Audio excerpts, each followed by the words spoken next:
This is us, second annual Detroit Women in Commercial Real Estate. I will save the long intro for between panels 1 and 2, but I got to say special thanks to all these sponsors, because without you, we would not be able to have these really cool virtual events and a chance to get together.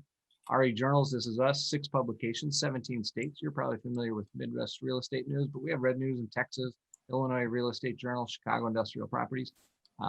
Hopefully someday we will start the Michigan Real Estate Journal. That is on my to-do list for this year. But here we go. I'm going to turn it over to Abby. We can get started. Sorry, we're a little bit late. Motor City's best, most influential women in commercial real estate. Abby, you ready to roll? I am. We are actually live and there are people watching. All right. Thanks, Todd. All right. Good morning, everyone. I am very pleased to be moderating this morning's panel. As Todd indicated, this is Motor City's best, influential women in commercial real estate. My name is Abby Stover, and I'm a partner at Cousino Law, which is a boutique real estate law firm in Detroit and Chicago. And this morning we have a fantastic group of influential women in commercial real estate. So I'd like to start by introducing them. First, we have Tarolyn Buckles, who is the president and CEO of Onyx Enterprise, which is a civil engineering and construction engineering services, material testing, and trades company. It's a certified woman-owned, minority-owned firm headquartered in Detroit with an office in Cleveland and Atlanta, and soon to be expanding to Tampa, Florida. Tarolyn is a graduate of the University of Michigan Civil Engineering Structures program. She's worked for 32 years in civil engineering, construction, and real estate. Onyx Enterprise was established in 2007 and launched full-time in 2011. Some of its signature projects include the M1 rail, the I-94 bridge municipal utility design and construction, and the DWSD, and as a DWSD technical advisor. Tarolyn, our Onyx Enterprise is the only Black female Tier 1 contractor with the Michigan Department of Transportation. Tarolyn is also a graduate of the Goldman Sachs Small Business Cohort. She's an SBA Emerging Leaders alum, a Detroit native, and a Detroit Public Schools graduate. She has, as I mentioned, she holds her BS in Civil Engineering from the University of Michigan. And serves on the University of Michigan Civil Engineering Alumni Board. As an award-winning engineer, a few of her notable accomplishments are being part of Michigan's part of the 50 companies to watch, Crane's Notable Women in STEM, and NSBE Entrepreneur of the Year. Welcome, Tarolyn. Thank you so much, Abby. Next, we have Keshawn Harbert. She is an Indigenous Detroiter, born and bred in the D, as she says. And she serves as the Director of Commercial Sales and Leasing at Prep Realty. Regardless of the complexity, Kishon will make it happen with millions of sales and leasing across multiple transactions in her 6 years in the industry. She's helped many of our Metro Detroit community business owners realize their goals and their dreams. In addition, Kishon is the Senior Commercial Leasing and Operations Specialist at Wayne State University and has in-depth knowledge of the Midtown neighborhood and surrounding areas. She graduated, she studied at the University of Michigan, Dearborn, and is an alumni of Capital Impact Partners and Equitable Development Initiative, KC3 Development Group. So good morning to Kishon. Do we still see her? Good morning. Good morning, there you are. Okay, next up we have Michele Rosenblum, who is a Vice President of Brokerage Services at Dominion Real Estate Advisors, where her focus is on medical, flex industrial, and retail space. She's been with Dominion since its inception in 2006. With over 21 years of experience spanning multiple markets, Michele leverages deep expertise and market knowledge to help a range of clients. As a consultant to both tenants and owners, she counsels both large and small corporations in relocation, property purchases, leases, and development projects. Michelle's been an active commercial real estate professional since 2000, and before joining Dominion Real Estate Advisors, she spent 3 years as a senior broker working with a founder of Colliers ABR in New York. Michelle's a graduate of Indiana University in Bloomington and is actively involved in the Detroit Jewish Federation and Real Estate Committee. And then finally, so good morning to Michelle there. Morning. And finally, we have Mary Kennedy, who is a project manager with Burton-Katzman. She has 15 years experience in commercial real estate, including acquisitions, development, financing, asset management, and dispositions. In her work with Burton-Katzman, she's contributed to $335 million of new deal flow, over 4 million square feet of portfolio growth. Prior to joining Burton-Katzman, she spent 10 years with AIC Ventures, where she underwrote more than $100 million of real estate nationwide and managed portfolios of over 8 million square feet. Mary achieved her Certified Commercial Investment Manager, CIM designation in 2015, and is a subject matter expert in the field of industrial single tenant sale leasebacks. Good morning, Mary. Good morning. Thank you. So this morning, we'd like this panel to share their experience and expertise and some of their stories and inspiration, pitfalls of how they've attained the positions that they have today. So I'd like to start with a statistic that I found last night in the 2020 Crew Network benchmark report. Only 36.5% of the commercial real estate industry is made up of women. So I'd love to hear from this group about how they got into commercial real estate and what drew them to the profession. So Tarolyn, would you like to start? Yes, I'll start. So with my background in engineering and construction, I also had a passion for real estate. I had properties that I had acquired about 20 years ago. So I was a landlord for a few years, actually more than that, maybe 10 years.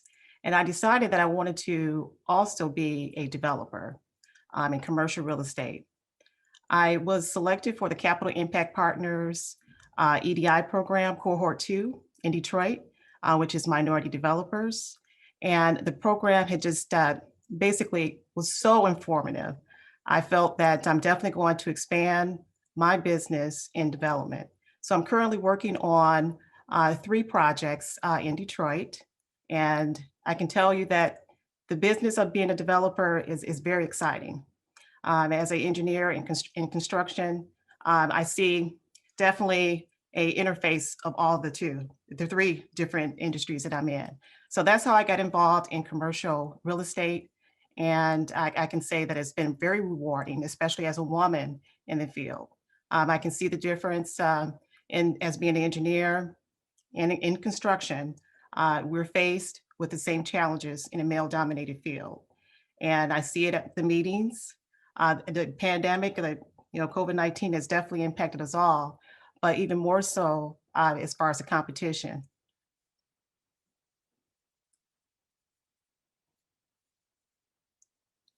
Thanks, Tarolyn. How about Mary?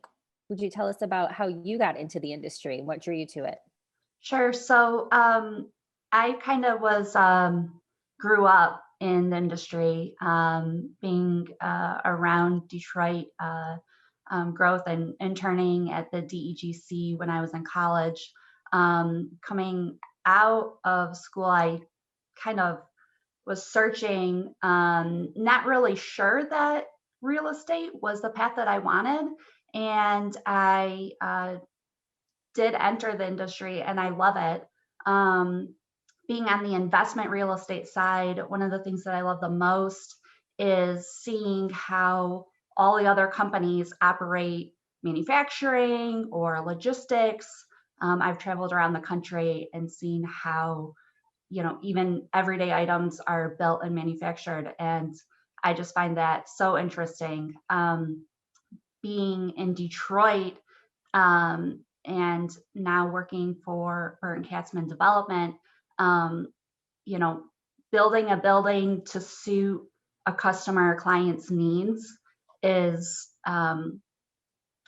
challenging, but also really exciting. And I really love doing it.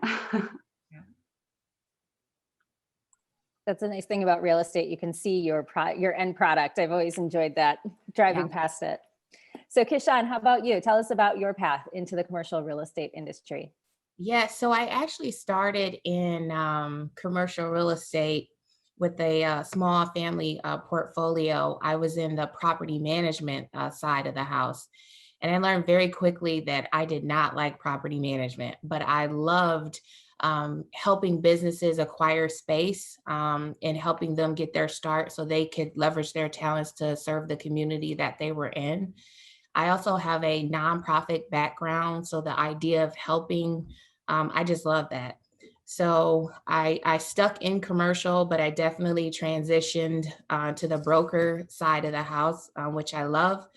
And with Capital Impact, the course that I recently graduated from, I'm moving and shifting more into the development side of commercial real estate as well.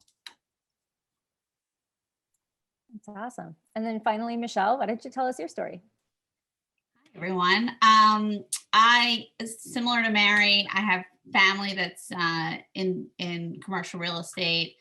I interned when I was in high school and realized this makes the most sense. And I remember my father said, you know what, there's not enough women in commercial real estate. I think this would be the place for you because women have an advantage over men. They see things differently. They're more aware of everything going on, and they know personalities better. So I appreciate my father's advice on that. I started my career in New York City, and I was working on trophy office buildings, which is obviously very exciting right out of college. And then September 11th happened, and that was very interesting. Obviously, it was upsetting for the world, but as a real estate broker, we thought, okay, what do we need to do? And there was so much going on and so much to learn. And I feel that the most exciting thing about real estate is it's ever changing. There are ups and downs in the market. There are things that are happening. Case in point, we have a global pandemic. And how do we shift? How do we change? How do we service our clients? And I've been in the business for over 21 years. Every day is different and exciting, and I'm happy to be doing it every day.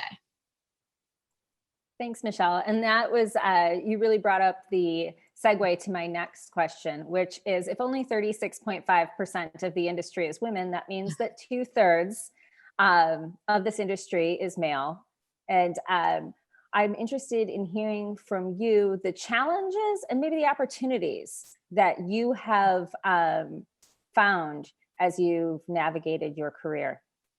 I would say the challenges are that you're underestimated. You, as a mother with a lot of, I've had times where landlords have said, well, she's out of the game. She's really not working. She's a part-timer, when obviously a man with children, that would never be said to them.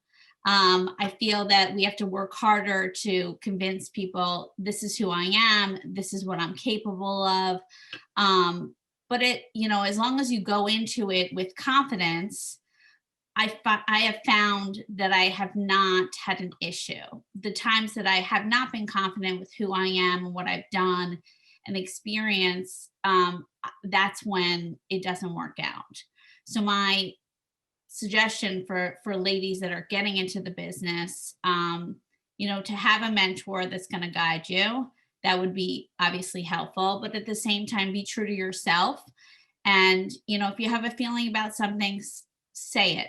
Don't just stand back in the corner. Sit at the table. Don't sit behind. Be present. And I found that makes you more successful. Thanks. And Kishon, how about you? How have you navigated the male domination of the industry, and how have you turned that to be something that makes you stand out? For sure. So I echo a lot of the sentiments that Michele shared, being underestimated, having to work harder, having to be more prepared in having conversations. So I've educated myself in many ways to make sure that I knew what I was talking about when I have meetings with clients, when I have meetings with landlords or persons looking to acquire spaces for their businesses. Also, there are sexual advances that come in this industry as well, being male dominated. And quite frankly, for me as an African American female, I am less than 1% in commercial real estate as a broker. So, but I love a challenge. You know, I live for that. I love taking difficult moments and just crushing them. So with my Detroit hustle, I just go and I ignore all the naysayers and work to advocate for the people that I serve. And I love it. How about you, Mary? Anything to add on this? Not particularly. I think the ladies have covered it, really well. I think being prepared, whether you're, being a subject expert matter on one area or the particular deal or the space in front of you, really makes a big difference. A challenge for me is, or has been, is looking around, being the only woman in the room and not feeling intimidated. And, Michele spoke about confidence, and you just have to build your confidence. And I agree with Michele, and look for other women to support you, because we do have a different perspective, and that is not always recognized. Yes. I'd like to add to that, having a relationship with other, women in real estate, but partnerships which my company has grown over the years with partnerships as an engineering and construction firm. And I'm finding it more so we have to partner even in large commercial deals. So what I found that having a good mentor, like Michele said, is extremely important. I have experienced times when you walk into a meeting and they would think that one of my partners is the one who's leading the deal, and it'd be to their surprise that it's me. So confidence is extremely important, and I would echo everyone's sentiments on making sure that you're prepared. It's critical to make sure that you know your deals, making sure that you have those relationships. And that has caused my firm has grown over the years for in the engineering and construction.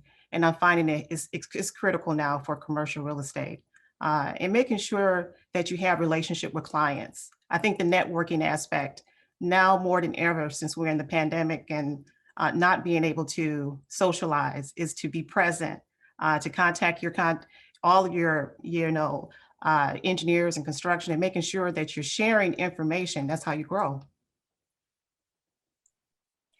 And Tarolyn, I'd like to stick with you for a moment, because in the same Crew Network 2020 benchmark study, we found that only 9% of the C-suite positions in commercial real estate are occupied by women. So could you tell us, how did you get to where you are? What were some of the did you have specific goals in mind? Did you have a 5-year plan, or how did you get there? I would say it started as a young engineer. At the time, I had graduated from University of Michigan. I had worked in the field actually with MDOT, Michigan Department of Transportation. And I had a real good mentor there that I watched grow. She went out and started her own engineering firm. And from there, I just known that it's definitely critical for us to have mentors. So with that, I watched how she ran her business. It's important to have not only one mentor, I had several mentors, and they were mostly men. And surprisingly, I had both white men and blacks. So you have to reach out to mentors. And I can say as a CEO, and for over 13 years, running my business, it was critical that I had that partnerships. Those partnerships I had with other major firms, that's growth opportunity. But to answer your question about, how did the company scale? I was involved in Goldman Sachs 10,000 Small Business Program, SBA Emerging Leaders, and the Capital Impact Partners Program. Through each of those programs, we had to prepare a growth plan. And that growth plan was a 5-year plan. And that plan, you just don't sit on the shelf. It was a plan that you activate, in my case, monthly. All the sections from the financials to the human resource, to the marketing. All those things are critical in your team, making sure that you hire the talent that you need to grow, and making sure that you have the capital in case there's a need for that. So you can capitalize on if you need software, if you need technology, marketing. And so that's something that you work daily. That's how the company grew. And when you got involved in those programs, did you apply? Did someone recommend them to you? Were you nominated? For folks who are listening today and may have aspirations of starting their own business, could you give us a little more information on that? Yes, absolutely. Especially with the Goldman Sachs 10,000 Small Business Program, you apply. And my first time, I did not get selected, and I was in cohort 3, and at cohort 1, I was one of the first in the country in Detroit, and it was very competitive. But I kept going, and that's what I recommend is that if you are not selected for a program, just keep trying because it will change your life. So nominations is important too. I received in 2019 alone over 10 awards. Most of those were through nominations from my peers, my colleagues. So a lot of the programs, even with the CDI, and Kishon, you know for sure, with the Capital Impact Partners, you go through an application process and you're selected through interviews. And would anyone else on the panel like to talk about a program that's been especially helpful to them that perhaps others who are watching may want to apply to? I would love to talk about the CCIM network. I am a designee of the Certified Commercial Investment Manager Institute. The Institute is out of Chicago. It provides graduate level education in commercial real estate. My education was in liberal arts and it's provided me with really in-depth financial education to understand investment analysis. And I practiced that. It led me to the credit underwriting position and understanding, how that impacts our portfolio growth, which I use now to this day. And the CCIM network led me to my current position. It is a worldwide network and with a very active local chapter here in Michigan, and very supportive for women and men alike. And there's great relationships there, and a lot of opportunity to find people to support and mentor you.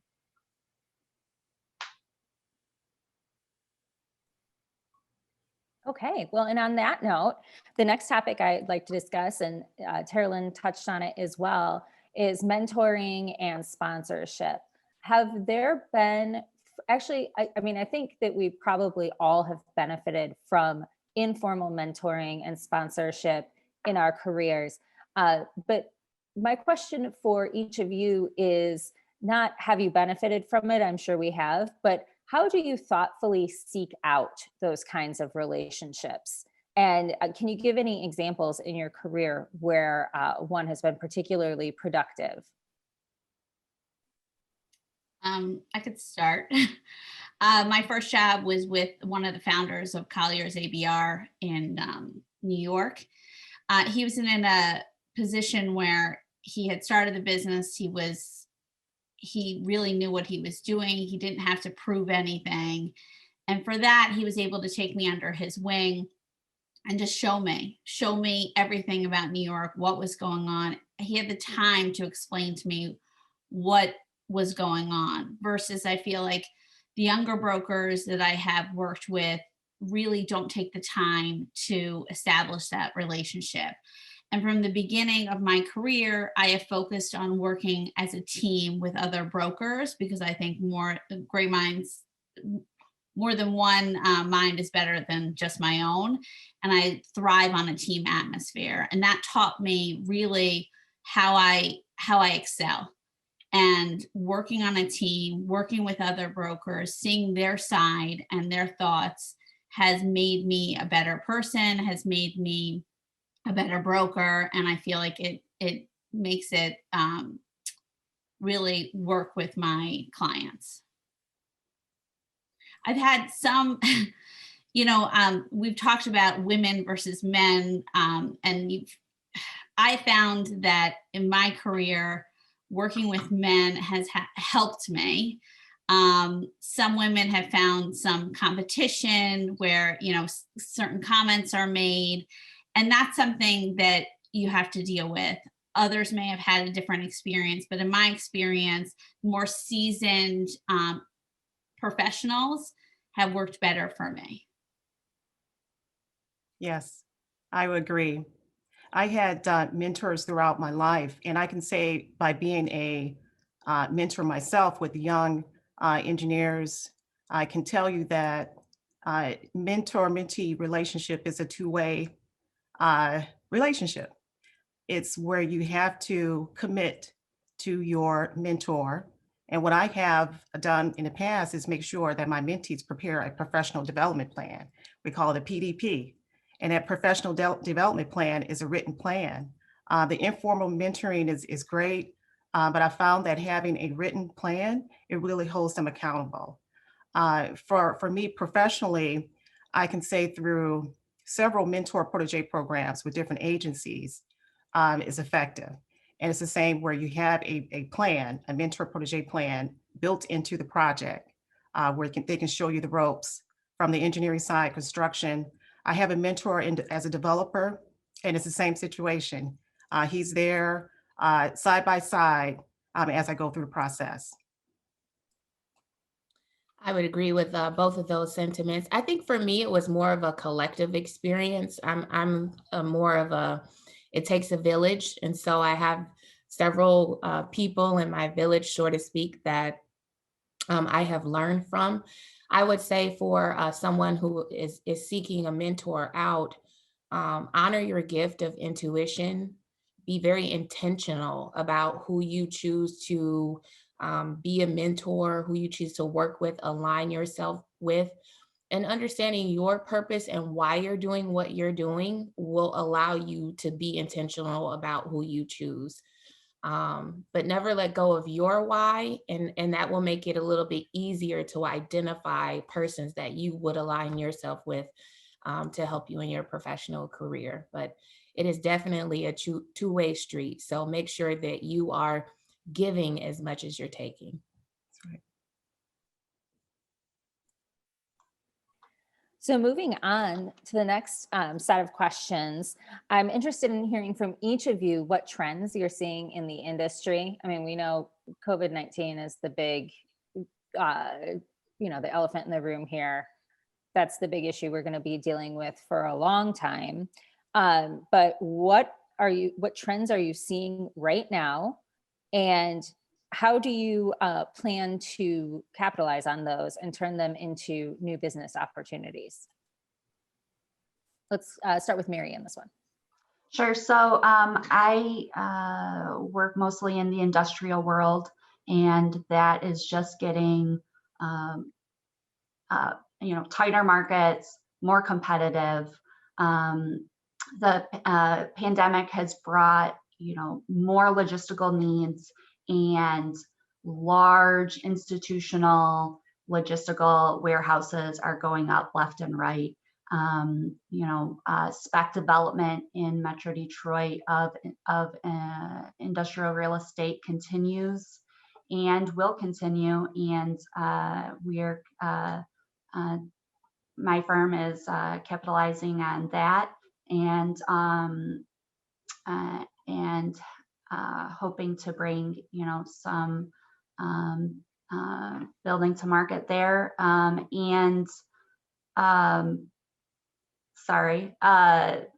Just trying, I don't see that changing. I don't see that changing at all. Mhm.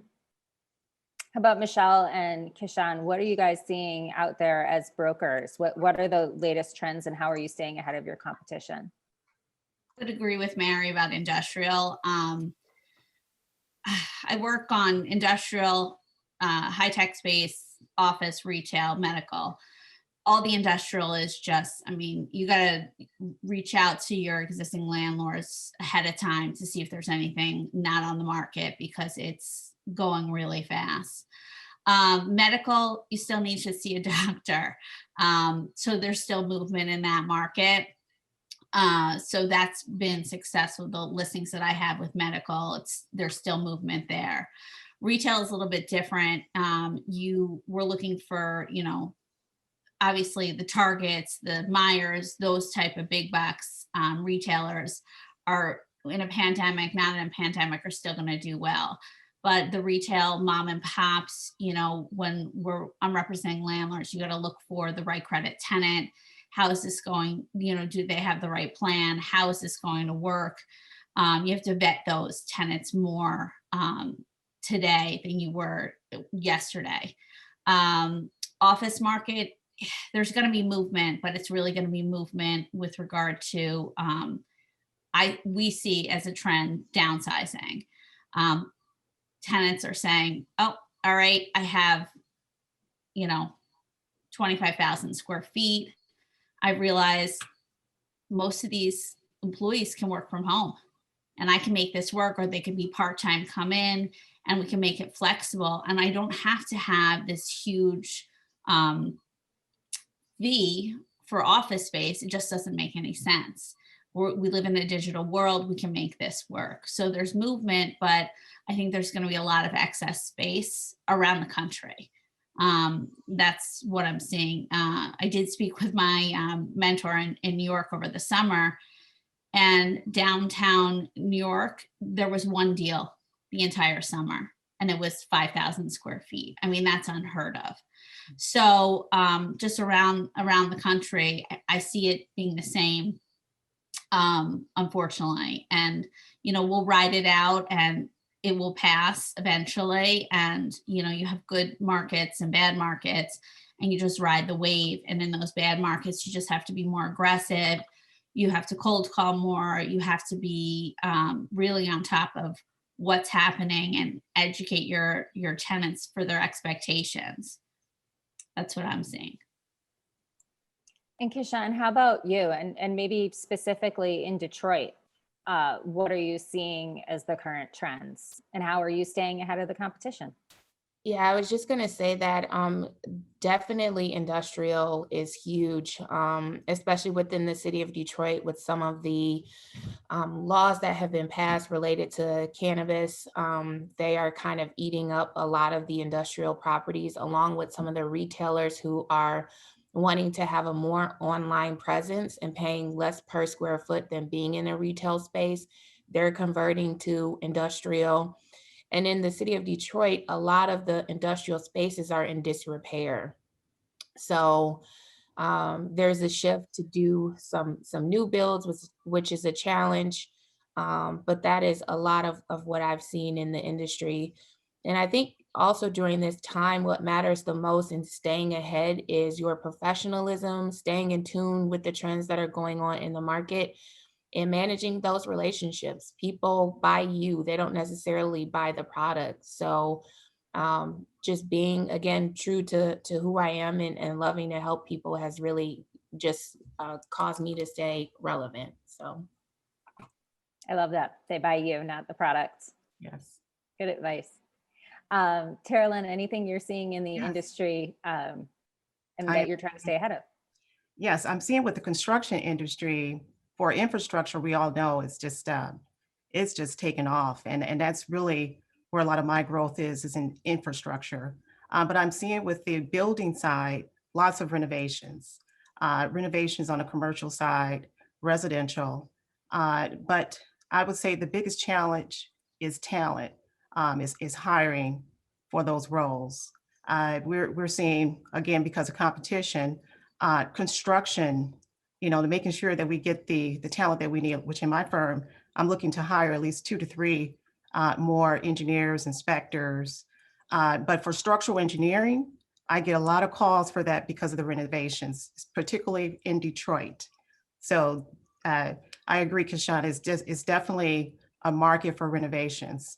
Now I can say with major development projects, there is a slowing from a financial side. They want to make sure that financially, the numbers are adding up. And so what I'm seeing is that my projects are taking longer, but that's okay. I'm going to ride the wave and definitely take on the other opportunities that are showing itself, is particularly in construction. Tarolyn, have you found that with the construction costs going up, Yes, it's affected a lot of the deals that you're doing? absolutely. The construction costs are up, and so our bid prices are, they're scrutinized. The materials, as far as schedule, all those long lead items, you have to take into account when you're placing your bid and for your proposals. I'm also seeing with the design aspect for the COVID-19, making sure you have technology in place, with making sure that you're, touchless environments with elevators or any type of surfaces. So material costs for those surfaces and technology in particular, oh my gosh, the cost is extremely high.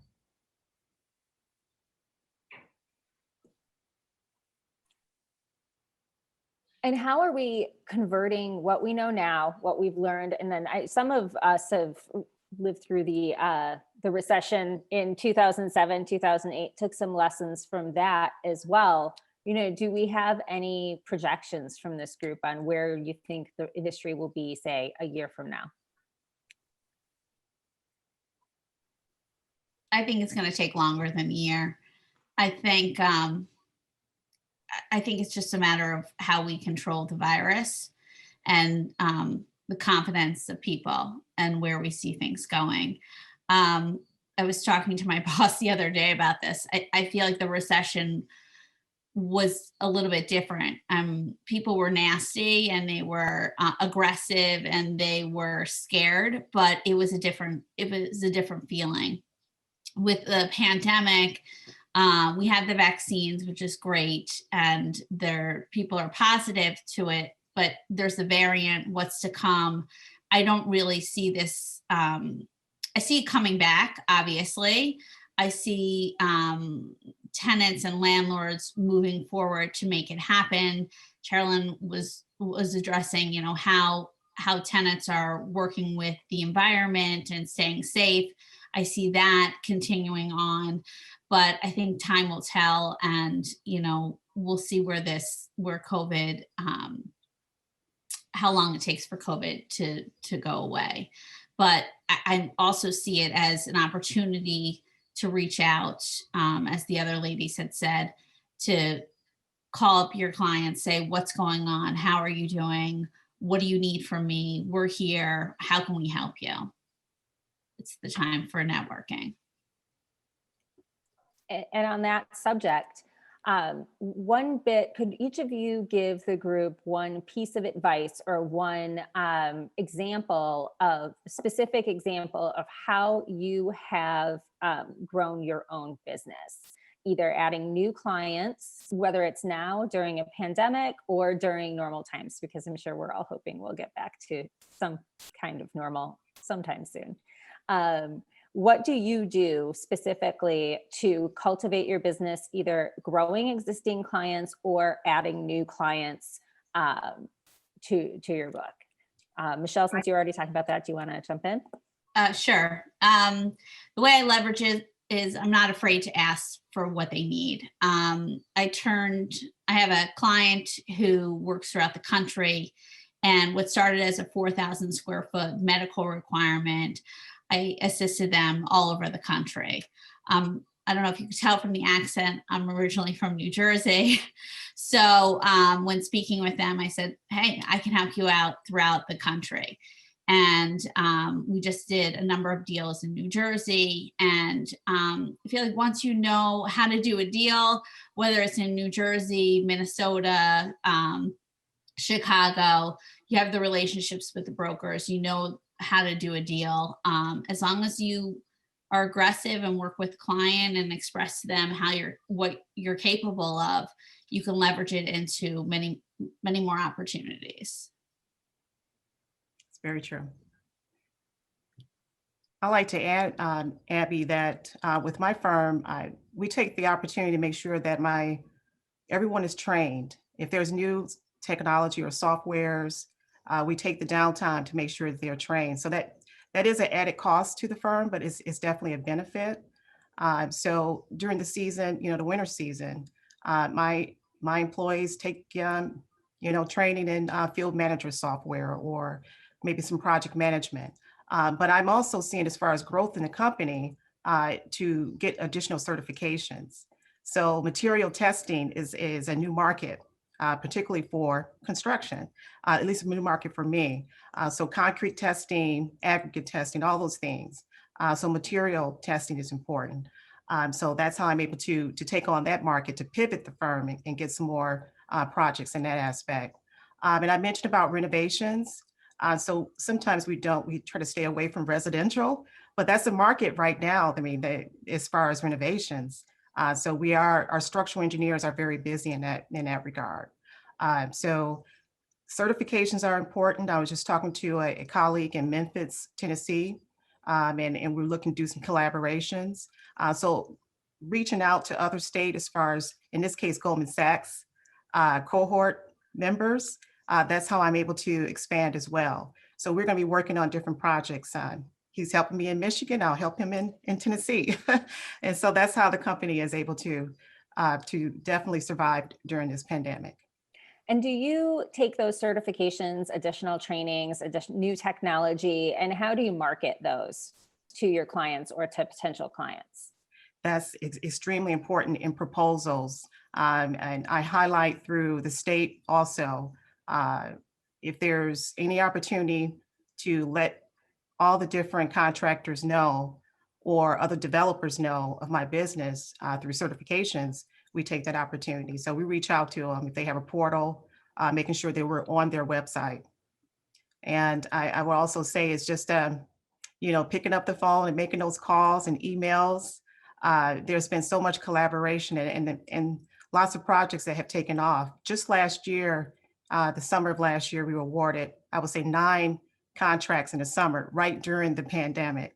And that was, of course, the relationships, individuals just reaching out, can you be on my team for this project? And those were some good wins. I agree, Tarolyn. On the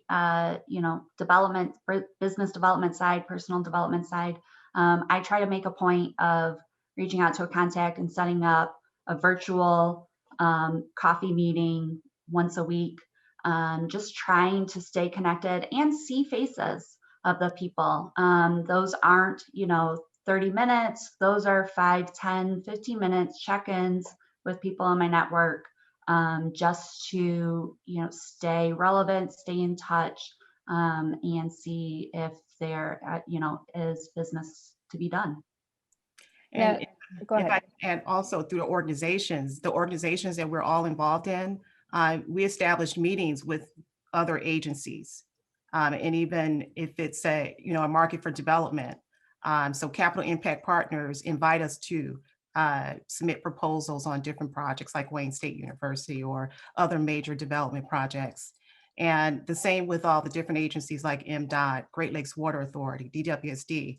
It's important to be present. And I think that's how you get wins, is being present and sharing, the things that the services that you offer. And going to what Mary was saying, when you're setting up, one-on-one Zoom meetings with people, I have noticed myself that I had wanted to use the telephone in the beginning because it was a bit awkward to look at people on a screen. And this kind of interaction is much, much better. But how do you get over that, Mary? I'll start with you. Do you have a specific ask or a specific thing you want to share with someone, or is it more casual? Hey, let's just get on a Zoom call for 15 minutes and catch up. Yeah, so I think it depends on the contact that I have, or if I have anything that I find, to share. But I think even if it's just as casual as saying, we haven't done business in a while, but I want to hear what's going on. People love to talk about what's going on in their world. And it's important to know what's going on in their world, because those are long-term relationships. And so even a casual check-in is not, it is still beneficial, because you're going to know what my environmental firms are doing or what the brokers are seeing. And, maybe maybe they have a deal and they didn't think of you, and now they do. You never know. And Kishon, how about you? What is the specific action that you are taking to grow your business?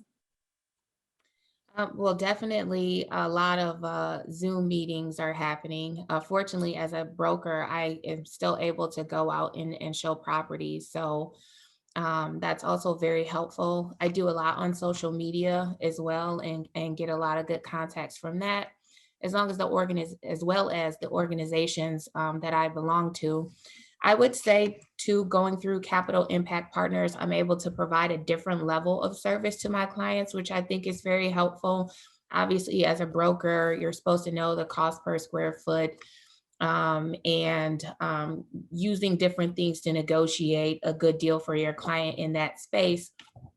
But now I'm even able to take it a step further. I have a client that I'm working with right now, and she brought her contractor through this space, and he gave her like an egregious price.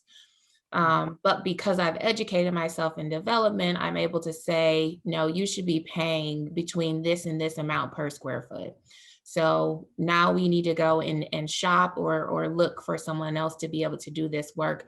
And providing value add situations like that has really helped to grow my clientele as well. So we have go ahead. Sorry, Abby. I also think it's important to talk to other brokers and landlords and see get comps, find out what's happening in the market, because it's ever changing. And I've been most successful when I can give an example of a deal that just happened, and you could see where the market's going. Really, other brokers, whether they're in your firm or in other firms, keeping connected to them has been helpful. Well, we have about 10 minutes left, and so we'll leave open a few minutes at the end. If anyone in the audience has questions, they can put them in the chat box. And while you're doing that, I'd just like to go through the group and with one more question for me, which is, knowing what you know now about your career, what would you go back and do differently? If you have a specific example or an anecdote, that would be great. But is there one thing that you would go back and change? And go ahead, and whoever has one in mind, go ahead and start. Mine is very simple. Trust your gut. Trust your gut. Trust your gut. It's there for a reason. And so, again, be intentional about who you work with based on that gut feeling, and be confident and go. I agree. Mine's more general as well in nature, though. I kind of wish I would have followed in Tarolyn's shoes and taken more risks. Reaching out, going on your own, Kishon, taking those risks, starting your own ventures, or moving to the next step. Obviously, I wouldn't be where I am now, and I love what I do, but you never know unless you try, and just getting out there and jumping to the next thing, even if you're not 100% sure that you can do all of the aspects of that thing. If you think that you can do 80% of it, give it a go, because there's enough to learn along the way. Yes, I would agree. That's one of the things that I think back on, and I say I should have started my business earlier. The 13 years I'm proud of, but being in the industry for 32 years, I think back sometimes of if I started sooner. But everything is for a reason. I established some great relationships and partnerships, which it caused the company to grow. But one of the biggest areas I would think is to make sure that certain training is just to utilize that time to get more training. For instance, I'm just like Mary said about financials. So performas is one of the things that I have to work at.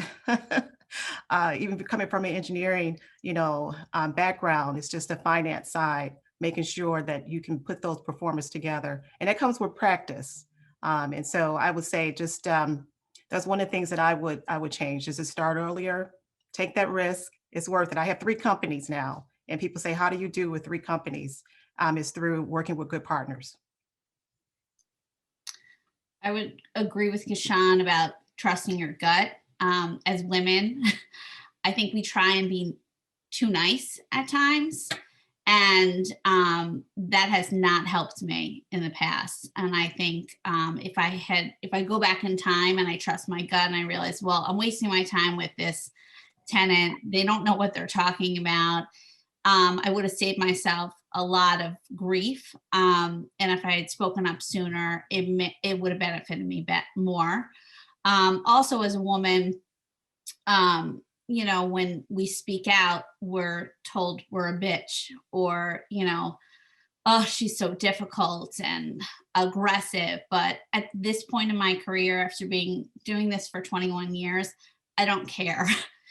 Fine, call me a bitch. It's fine, because this is how I feel. This is what I want to say. And if you don't like it, then move on. I think that there are times when individuals will try and put you down and not let you be heard. And my advice to other women in the business is to speak up.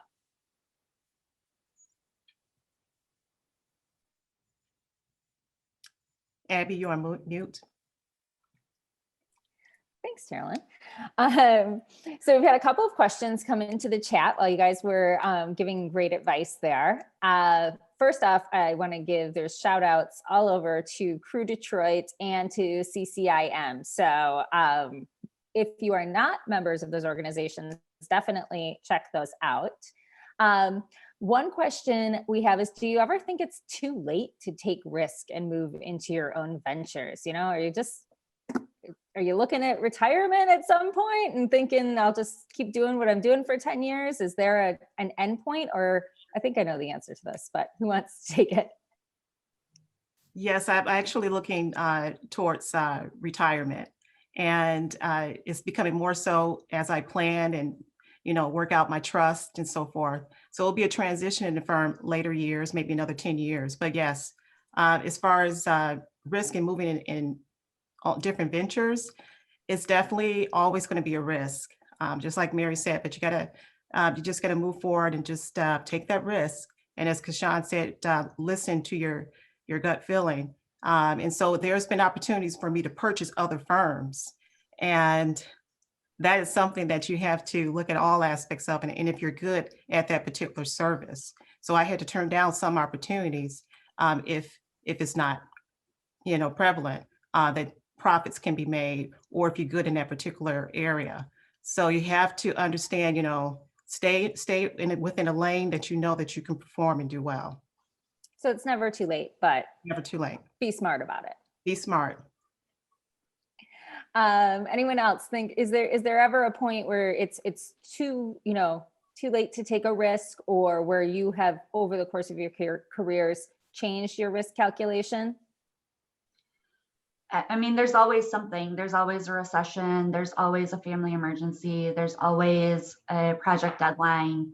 And I think, we've echoed a lot in here, and writing out plans or personal goals, or you really kind of have to take time, whether it's 30 minutes at the end of your week or 30 minutes at the beginning of your week, to structure and review where you're at and where you want to go, because otherwise you just kind of get stuck in the mill, and you might not see, you know, the opportunity that's right there next to you, and might not take it.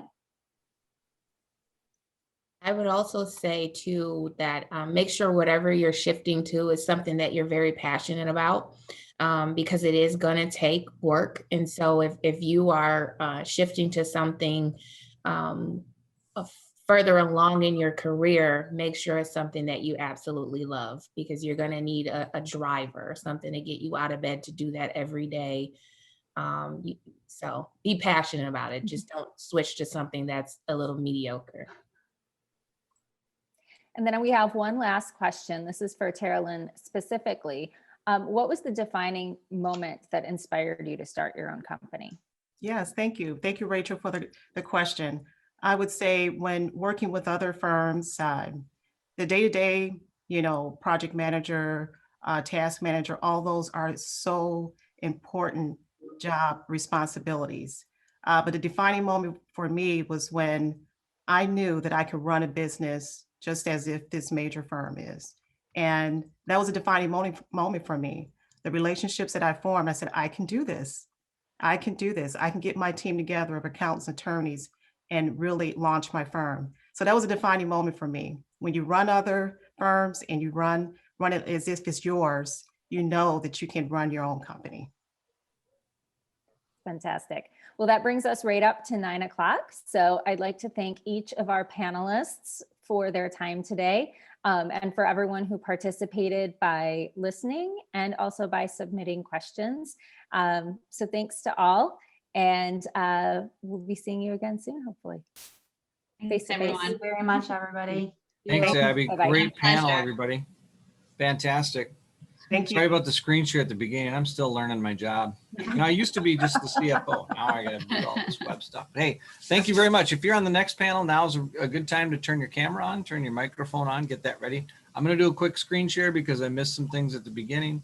So just bear with me, please, accept that I may show most of my screen. I don't know how to do this stuff, but we're working through it. Here we go. So thanks to these sponsors. I didn't forget, but I got to name these off, and I thank them very much for allowing us to pivot into these virtual events. So especially Crew and CCIM, I see a lot of shout outs to those two groups.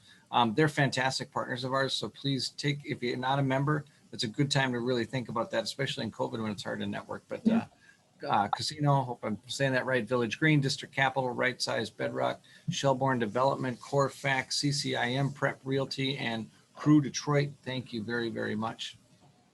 One other thing I want to show you real quick, and hopefully I'm doing this right again, is our virtual lobby. So hopefully you're seeing this on my screen. This is how you got here. I'm assuming you probably clicked this button on the bottom that says watch event here.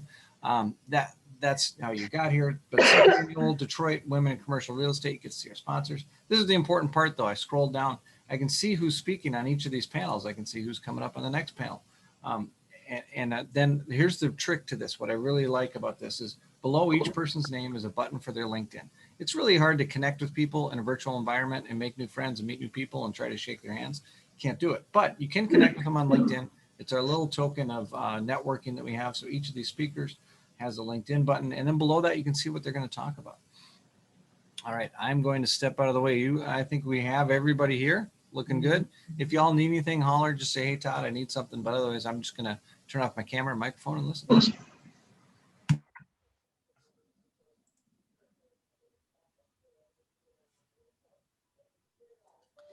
Are we starting, Todd? I'm sorry.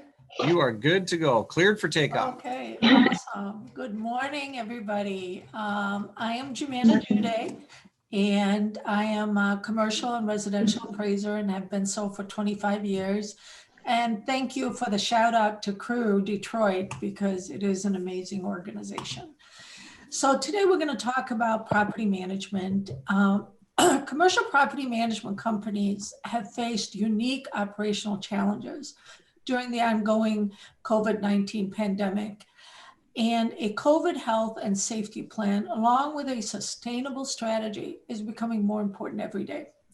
Not only do commercial property management companies have to address the COVID-19 health and safety needs of their own employees, but they also need to address the reimagined workplace needs of their tenants, their visitors, and their consumers. Given the magnitude of federal, state, and local laws and guidance that seem to be changing daily, keeping COVID-19 operational plans fully compliant is no easy task, which that's what we're going to hear today from our panel. Further, as more employees are encouraging and in many cases requiring their employees to return to the office, building managers face additional challenges to create COVID-19 operational plans that meet their tenants' increased needs. Creating a COVID-19 operational plan that is continuously reviewed and updated as new laws and guidance are issued is a critical component in mitigating operational risk in the new COVID reality.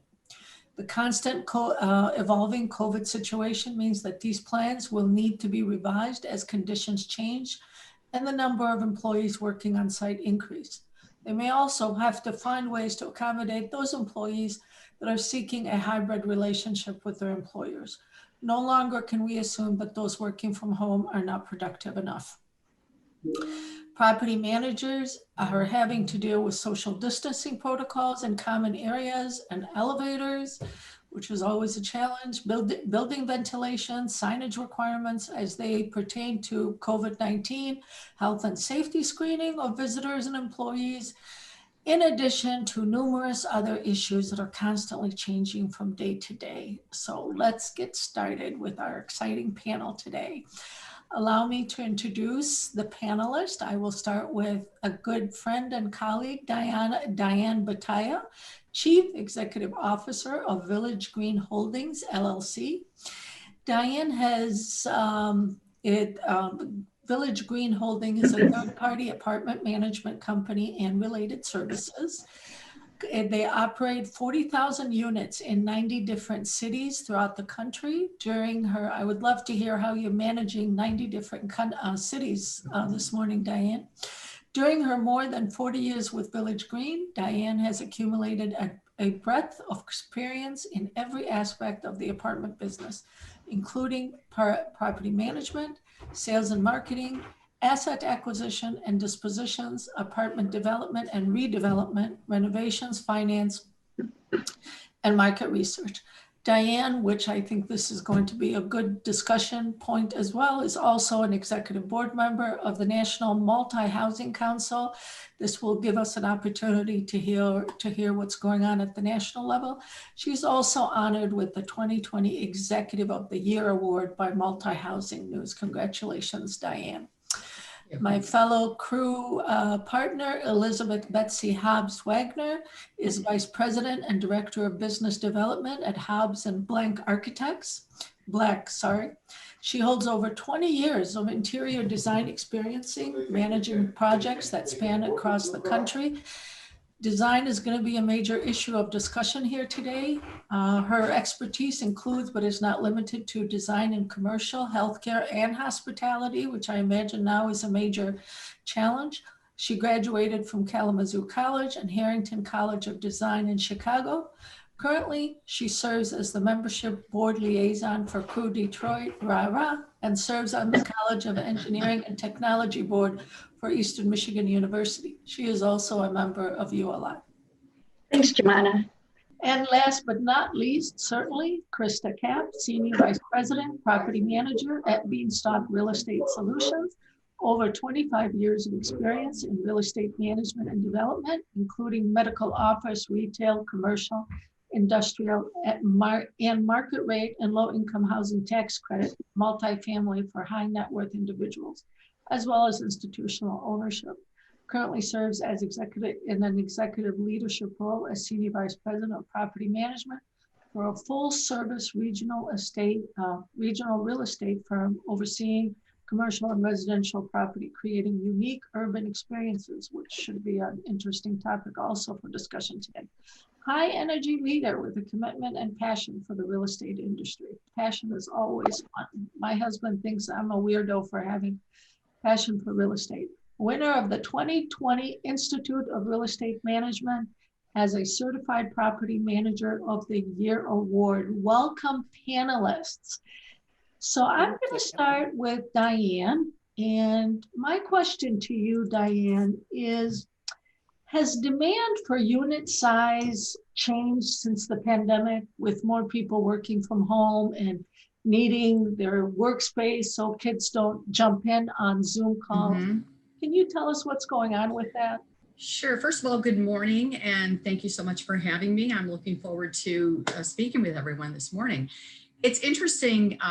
Traditionally, what we've seen in our business is that the demand for 1 bedrooms and 2 bedrooms seem to be take front and center traditionally in normal times. We absolutely have seen a shift in that. And we've been tracking the metrics ever since March and looking at year-over-year trends just to see what, the impact of the pandemic would be. And what we've seen is actually the 3-bedroom units, 2-bedroom units, larger size units, and the studios have been in greater demand. And I think the reason for that, obvious reasons for the larger unit styles is that people want that extra room to be able to have a home office. We're also seeing more roommate scenarios with job losses that have occurred in the service industry, people needing to save money, and then studios in more of the urban core areas, people that want to remain there for work purposes or what have you, and wanting to downsize and get the best possible, I would say, value. And we've absolutely seen a shift, Jumana. That's awesome. Thank you, Diane. You're welcome. Betsy, from a design perspective, are there some innovations that will move forward even with the pandemic, even after the pandemic is behind us, which God knows when that will be, as far as best practices? And I know that you have experience with various industries. So I'd like to hear from a design perspective, what are you guys considering now that you never really paid much attention to prior to the pandemic? Well, absolutely. Again, thanks for having me. Yeah, it's interesting. I definitely think that there's going to be a shift in corporate design, kind of similar to what we've seen in healthcare design, with trying to reduce anxiety for the overall clientele. And how do we do that? So I could see us even applying some of the things that we apply to healthcare design into the corporate world. I think there's going to be a need for flexibility. In terms of actual technology, I've seen people utilizing UV light infiltration into their HVAC systems to kill germs. I could see that happening. In a healthcare situation, we're specifying products that are easily cleanable, antimicrobial. I think a lot of those materials you're going to see moving into corporate design, and they are available. Just surfaces that are antimicrobial, fabrics that are very easily cleanable. Designing in a biophilic way, meaning bringing the outside in and the inside out. That's a big thing to bring peace and serenity to people. And I could definitely see that being a real big push in the corporate market as well. Definitely very good indoor-outdoor connection space and technology connection even in outdoor environments. I think tenants might be looking for those kind of amenities.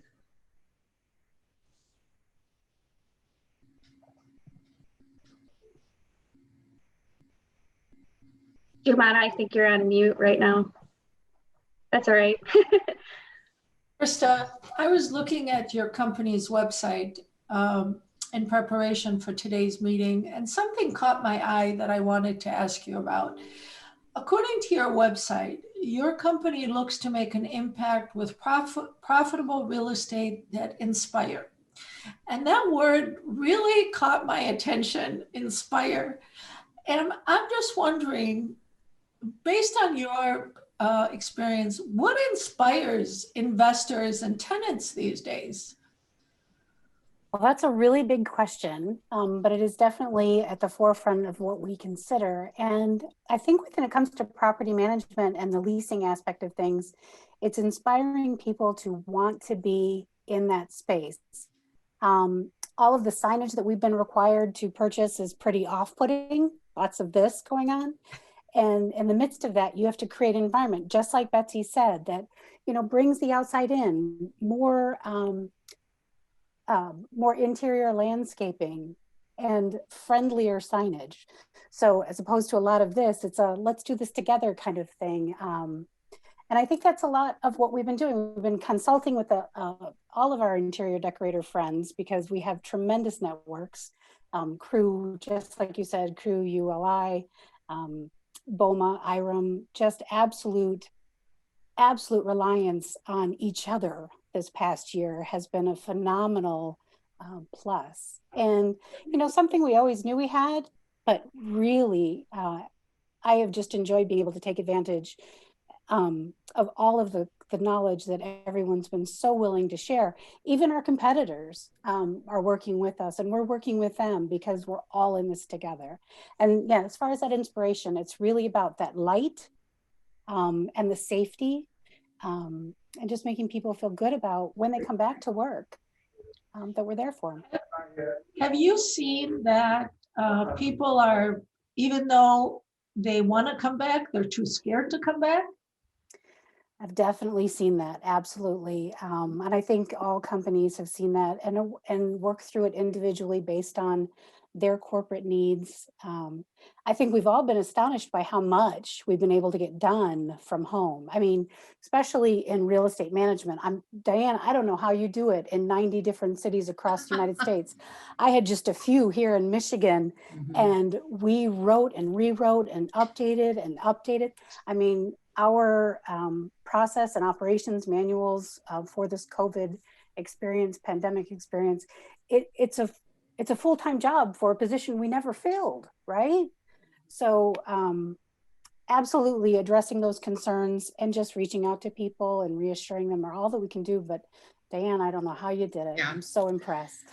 Lots of really good drugs and wine. I'm a member of the wine club now, but anyway, all joking aside, I've been fortunate in that we've got such an amazing team of leaders at Village Green. And this is never done on your own, right? So I think your word inspire also inspires me, Krista, when I think about what we've all been dealing with, right? We're all sort of navigating, we've got that ship navigating a storm, and trying to steer around these, rocks and that continue to be put in front of us. So it's just been very, very challenging.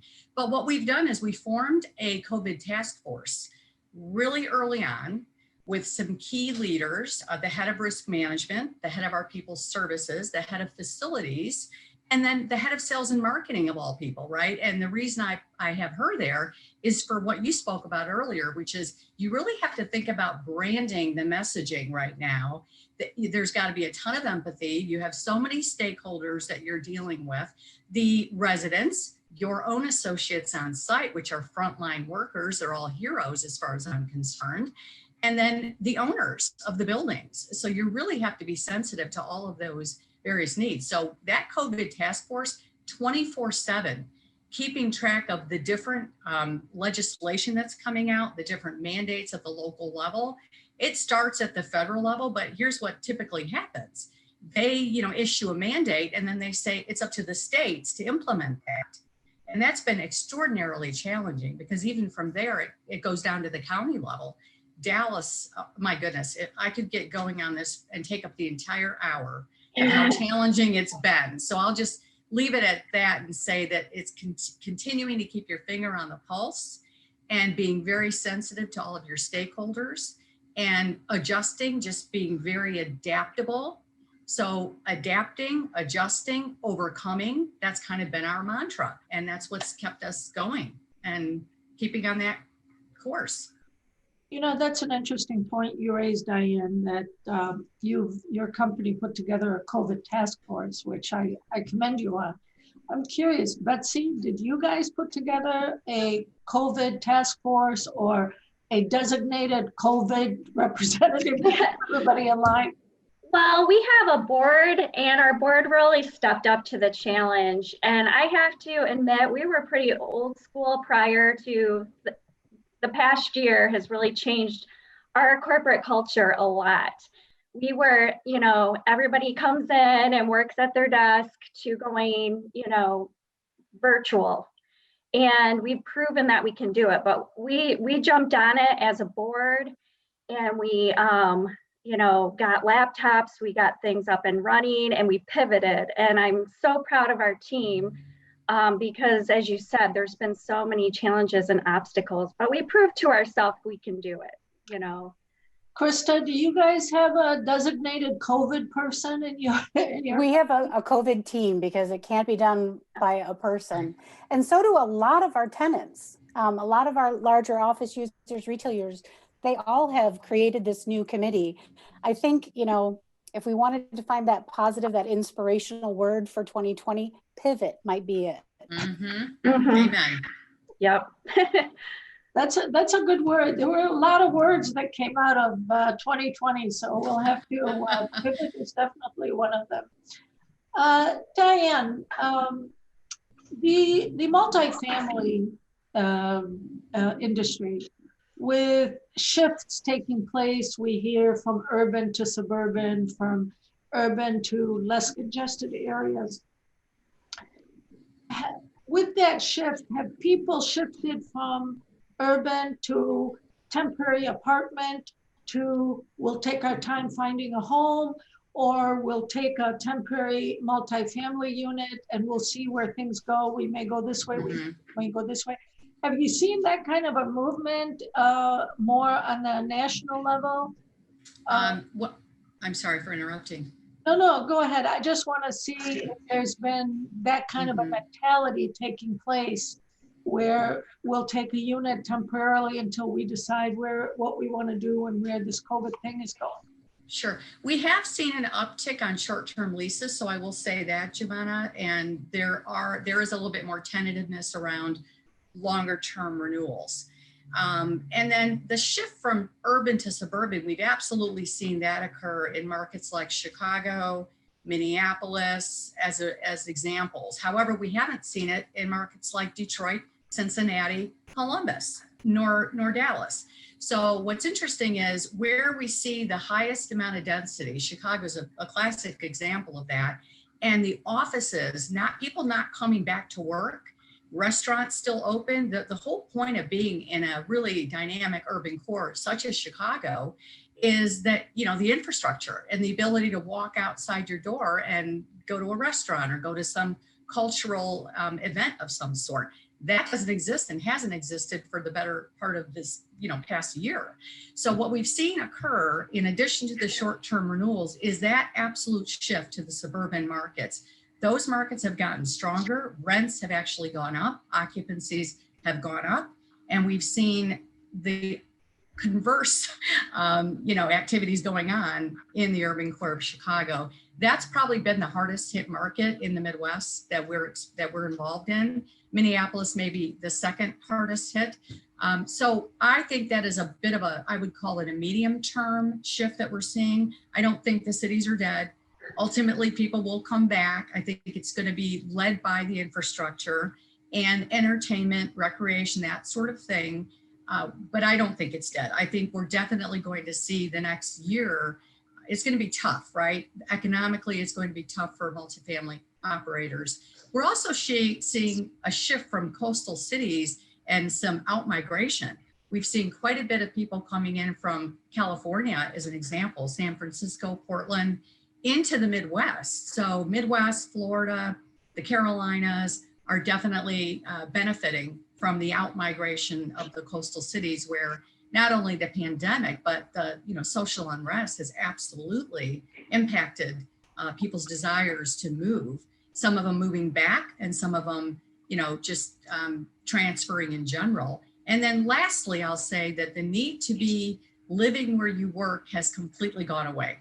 Remote work is much more acceptable and productive. And so that need to be close to work, who knows when it's going to be before those office buildings get, to full occupancy again. So that's essentially what we're seeing, Jimana. I'm happy to answer any more specific questions, but that's sort of a global view of what we're seeing occurring throughout the country. I read a statistic the other day at as you mentioned, people moving back to the Midwest. Interestingly enough, Michigan is one of the top 10 states for singles, which I found kind of interesting from a variety of different perspectives. I mean, I'm a Michiganian, a Michigander. I love Michigan. I would never consider moving anyplace, but I thought that was an interesting statistic. You said that migration from urban to suburban has taken place in many cities, but it has not taken place in Detroit. And I'm just wondering, why is that? Is it we're not as congested as Chicago? That is our assessment of what we've seen occur, is that in Detroit, it is not as much a pedestrian city as you're seeing in Chicago. The density is absolutely an issue. And so and supply. You don't have as much supply as you do in markets like Chicago and New York as another example of that. And I would tell you that the administration in Detroit did an outstanding job of handling the pandemic and the social unrest that was occurring in other cities that frightened people and caused somewhat of that outmigration to occur as well. So I commend our mayor, our police commissioner, just the council in general, and how they handled that. I thought it was exceptional compared to the other cities that weren't in what we witnessed. Thank you. Betsy, from a design perspective, has there been one industry more challenging than another in terms of design in this new reality that we live in, retail versus maybe office versus industrial? And God help all the hotel owners out there that, I know there's been a big boom prior to the pandemic in the hospitality industry to increase the number of hotel rooms so that we can attract more bigger conventions. But my heart bleeds to those people. But from a design perspective, what industry do you see more challenging than another? I would have to say our firm has historically done a lot of retail, and our retail market, yes, has been the most challenged for obvious reasons. And I think there's hope, though. I don't think retail's going away. I think it's transforming. It's looking at taking developments and making them more mixed use developments, if you will, adding housing towards some of those mall areas and medical office. How can you integrate a lot of services near and around retail and entice people to use those services? And so our thought right now, though a lot of projects I'm just being honest, have gone kind of on hold or pause until people figure it out. But a lot of what we do is looking at these developments and how can we repurpose them. So yeah, I think we're going to see a lot of adaptive reuse in the future. And how can we position these properties better? Interesting. Krista, from your perspective, have you seen one industry more challenging than another from the perspective of property management, retail, commercial, industrial? Yeah, I would agree that retail has been the hardest hit. The mom and pop shops, the smaller entities that don't have that online presence and still have that high overhead. All of us have had to pivot, as we've said, and they've certainly had to be more creative with probably not the same backing as maybe a big box retail, Meyer, whatever would have. So I think retail's been the hardest hit. I think office is going to be the most ingenious and how they come back, as well as retail. And the multi-use is absolutely going to be a factor. If you can spread your risk in a single property, that's amazing, right? Something we never thought of before. And in the office use, common areas are going to probably be downsized, a lot more hoteling, a lot more management being open to working from home and working together. But the benefit that we all get from truly in face to face, not just Zoom, I don't think that's going away. And so the industry experts don't either. But landlords are going to have to be creative, and they are being creative. So don't tell them, but if you're a tenant, it's a good time to negotiate renewals. Speaking of small mom and pop, when we drive through our neighborhoods, yeah, there's the regional destination shopping, but there's also, we all have in our neighborhoods these small strip centers that we can jump to for something very quick, your nail salon, your hair salon. What are you guys doing for these smaller owners that only have one location and that's it? It's not like Walmart or Walgreens that have thousands of locations and can afford to take a risk. Are you guys working with these smaller tenants that their mere survival really depends on whether that business is open or not, and whether they can generate enough money to survive and live as a family in addition to pay their rent? So I think we learned a lot in 2008, 9, 7, that retail recession, about the benefits of listening and the benefits of working together.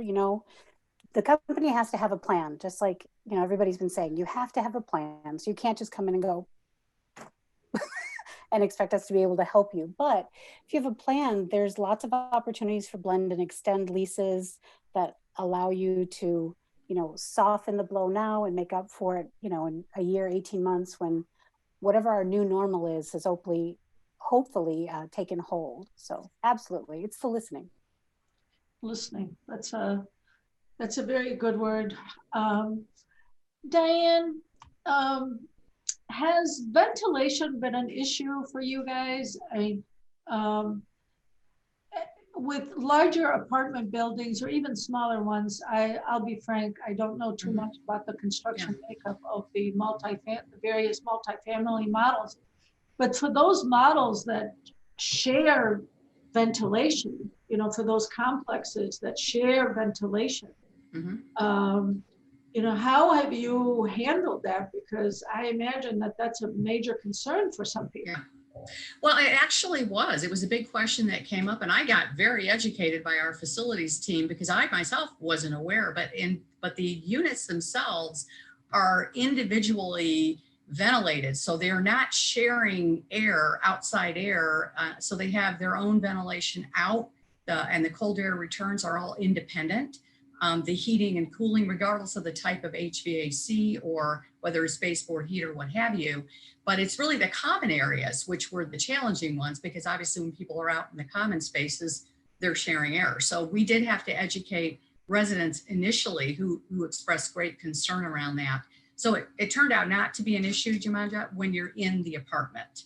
It was really the common areas where we, obviously through social distancing and reinforcement of face coverings and things of that nature, we've been very fortunate in keeping our numbers down. We've been able to mitigate the spread, and our overall 100,000 residents, we've had under 1% of positive COVID cases. And it's because of the fact that we educated everybody very early and often and tried to dispel, unfounded preconceived notions of how they would be impacted, because there was a lot of education up front, that being one of them. Betsy, has ventilation, how have you incorporated ventilation in your new designs for commercial properties? It's one thing to be in your own apartment and feel safe and put on a mask when you're in common areas. It's quite another when you're in a shopping center or office building where everybody's, the same air is circulating throughout the complex. How have you guys handled that? I imagine that would, increase the cost of construction. It would, but I have talked to contractors, and honestly, I think we talk to our clients about it and give them options about the best way to approach it. But like I said, I've talked to contractors who are putting that UV light within their HVAC systems, and it's killing a lot of the germs, like 97.5% of the germs. And they said it really wasn't all that expensive, which was shocking to me. And they did it for their own offices. So that's something we could talk about with our clients and with our team of engineers and make sure we're presenting some decent options. I would share that there's a lot of flexibility in the air handling systems in large office buildings and high rises. And where we were operating previously is not where we are today. We're bringing in a lot more fresh air. So we're having to temper it. So there's some utility, increases and things like that, but it's the right thing to do. And that functionality was already there. We were just using it differently. That's interesting, bringing in more fresh air. I didn't think about it, but you're right. And that's what people are looking for. Betsy, has the potential increase in cost on the ventilation side of construction been an issue to anybody? And setting it up in a way that fresh air comes in periodically into the building? You know what, to be honest with you, I don't have any cost to compare for that. I'm sure it does increase the cost, but I'm not at a point where I could say by how much. Because, a lot of projects at this point a lot of those kind of projects have been put on pause. We haven't actually seen it through to completion yet, but that's a very good question. And I am sure it does increase the cost. And I just think it's so important with your clients to be clear about, how this will impact it, what the pros and cons are, and giving them choices and options. Well, I imagine that especially on the retail or commercial side, you have to make your customer believe that they're coming into a safe environment. Absolutely. I think that's huge. And I would guess that you have no choice but to absorb any kind of an expense of increased utility, as Krista said, to bring in fresh air, operating the ventilation systems, just as a long-term investment to assure that your customer is going to come back. Yes, I agree. I think it's definitely a worthwhile investment, and they should definitely consider that. Krista, has the use of building technology changed for you guys in terms of how you're managing various properties in a more healthier, safer environment? What's your experience with building technology? Yeah, I would say property managers love technology. If we could, years ago, if we could have gone, for the secure access and the building automation systems that let you regulate how much air is coming in and the temperature everywhere and saving money on lights and doing everything green. If we could have done that, then we would have. What the pivot year has given us is buy-in from ownership. So has technology, the fear of technology, that fear of change, that fear of investment or bang for your buck evaporated. Would you agree, Diane? Commercially, residentially, and everybody got on board, and it's given us the opportunity on the one hand to go, isn't this great? We told you so. And on the other hand, to provide that safe environment for people to come home to and go to work at. So. Yeah, us older folks don't like technology as much, but whenever something new comes out, my staff tie me to a chair and force me to learn something new. And then after I learn it, I'm like, gee, this makes my life so much easier. Why didn't you tell me this before? Donna, you are absolutely not alone in that. Yeah. Let me add one thing to what Krista said. We also found it challenging to have our service technicians pivot to automation and the digital world. They're accustomed to manual. They like their big whiteboards where they track unit turns. So when we moved into that digital world of maintenance management, that actually was great because it gave us more transparency. But needing to get them to start using an iPad, versus a notepad, that was challenging. And so what we did is we just let them ease into it. So we said, do both for a while. And over time, it's kind of like me going from a Droid to an iPhone. You know, now it's like, why didn't I go there sooner? You just have to really experience the benefits of it. But I don't believe in pushing anyone into anything. They have to want to be there, and you have to just sort of like ease them into it. And then all of a sudden, you know, they're thrilled with it because it makes their lives so much easier, the efficiency and the transparency that they wouldn't have otherwise. So I think, you know, all in all, it's been an interesting throwing everybody into the deep end of technology. Yeah. I To add always to what find- Diane's saying, I think she said, you know, you're easing people into it. What we found, and I know everyone else has found, is that communication, while it's always been important, and service became number one in what I'm calling the pivot year. That communication to your maintenance staff who really didn't want to embrace technology, neither did mine. And the owners and the residents and the tenants, absolutely everybody, it just stepped up like tenfold, Right. so that you could get the buy-in. I always find my challenge with new technology is I just don't have the time to go through the learning curve. You know, I want you to give it to me, and I want it to be user-friendly, and that's it. And there's nothing, unless you go through that learning curve, you're not going to get there. And that's always my major problem. And Betsy, what's your experience with maybe new technology during this pivot year, as Krista likes to say? Yes, so yes, it's been a year of learning and learning new things and being open and receptive to that, and just naturally having to pivot so quickly to remote. We definitely had our hiccups, but we smoothed them out. But yes, I was not a big Zoom user, and I think Zoom's here to stay. I think face-to-face is much better, but Zoom is definitely going to be part of my repertoire. But I've gone through several Zoom mishaps along the way, and I'm getting better with it. But yeah, I've been learning personally a lot this year. Well, believe it or not, this is now February. Maybe just a few weeks ago, I finally mastered how to set up a Zoom meeting and actually invite people to join.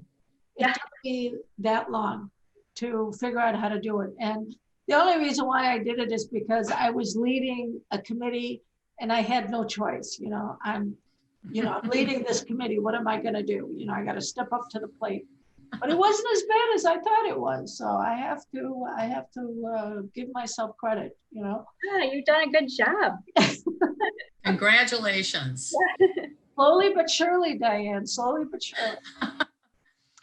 Krista, have you folks used virtual tours to showcase some of your space to potential tenants?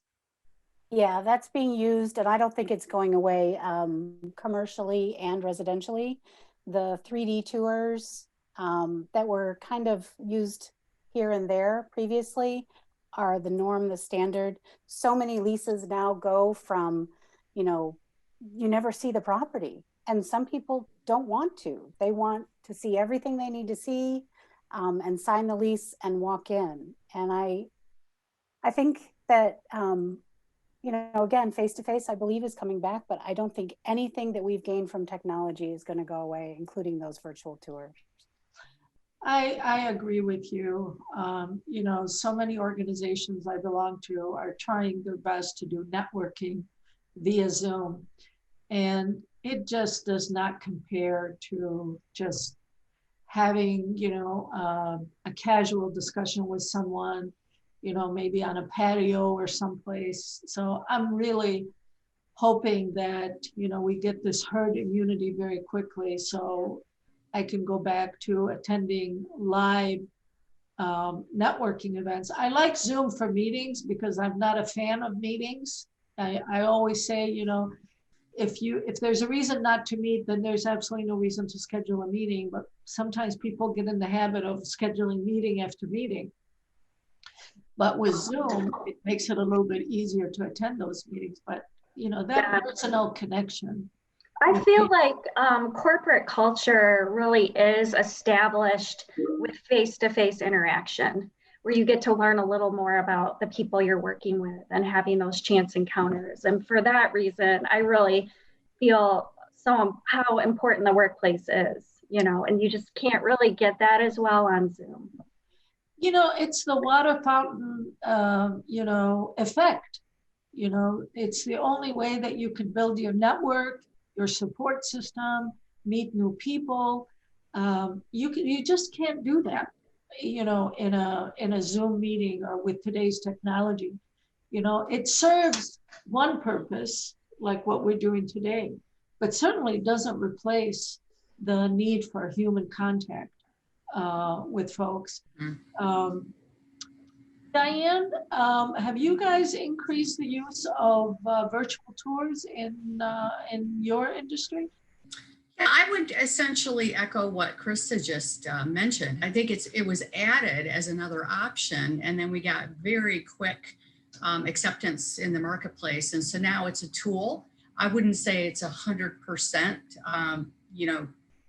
used by all of our prospects, but there's a higher percentage, obviously, by virtue of the demographic that typically rents apartments, which tend to be the younger, cohort.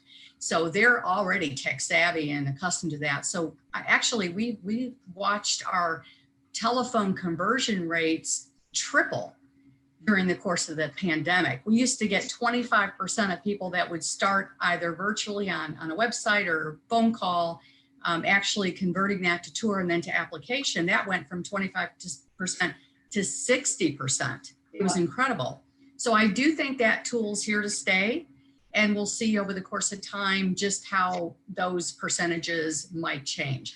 What we found, which was really interesting, is people were establishing relationships telephonically and virtually like never before. Our virtual tours consisted of one of our sales consultants going into an apartment with their FaceTime and just showing the apartment live in that virtual manner. And our prospects absolutely love that. That was how they made that connection and ultimately established that relationship with on-site people before they moved in. So that was an interesting byproduct of it. And that seems to get a lot of traction. They're now communicating via FaceTime. They're sending each other TikTok videos. It's pretty crazy what's going on. So I would say that's a silver lining in what's come out of this virtual world and building those relationships and maintaining them. I always say that challenges are opportunities in work clothes. So yes, the pandemic was a challenge, to say the least, but there are so many businesses that have really grown as a result of the pandemic, have started new businesses as a result of the pandemic. My business personally, I had to reinvent myself in the Great Recession, as many of my colleagues did. And now we're reinventing ourselves again. And I'm sure that's the case with so many individuals, including yourselves, where you just have to anticipate change and plan for it. I mean, the only constant in life is change. And your ability to be agile and welcome it and listen, like Krista said, listen to the market, watch what's going on in the market and respond accordingly. So I'm thankful that I was able to come out of the Great Recession stronger than what I went in. And I am, knock on wood, I'm doing very well in this pandemic period that we're in due to the low interest rate. So I'm thankful for that. But if I didn't reinvent myself in a different way and in a different way of doing business, and I think that's the case for everybody, how we do business has changed. And I think it's changed for the better for all of us. I think it's really given us an opportunity to grow. I want to ask each of you a question, and Krista, you're not allowed to use the word pivot. If you had one word to describe 2020 or the COVID-19 era, one positive word, what would you say? Communication. Awesome. That's a good word. Betsy? Resilience. That's a new word that everybody's picking up on, resilience. That's a new word that's has a different meaning these days. Diane, what's your word? Transformative. Yeah, that's another word. I like resilience, I like communication, and I like transforming because that's what I did. That's what a lot of people did. You have to transform. You know, life teaches us so many lessons, whether we like it or not. The market forces us into different places, whether we like it or not. And if you want to survive, you just have to transform yourself. Based on your experiences and based on the readings that you all do, I'm assuming we all read professional journals, you know, every day, and we're keeping up with what's happening in the market. All three of you come from different markets. What is your perspective on 2021? What do you see? Where do you see your market at the end of this year? Krista.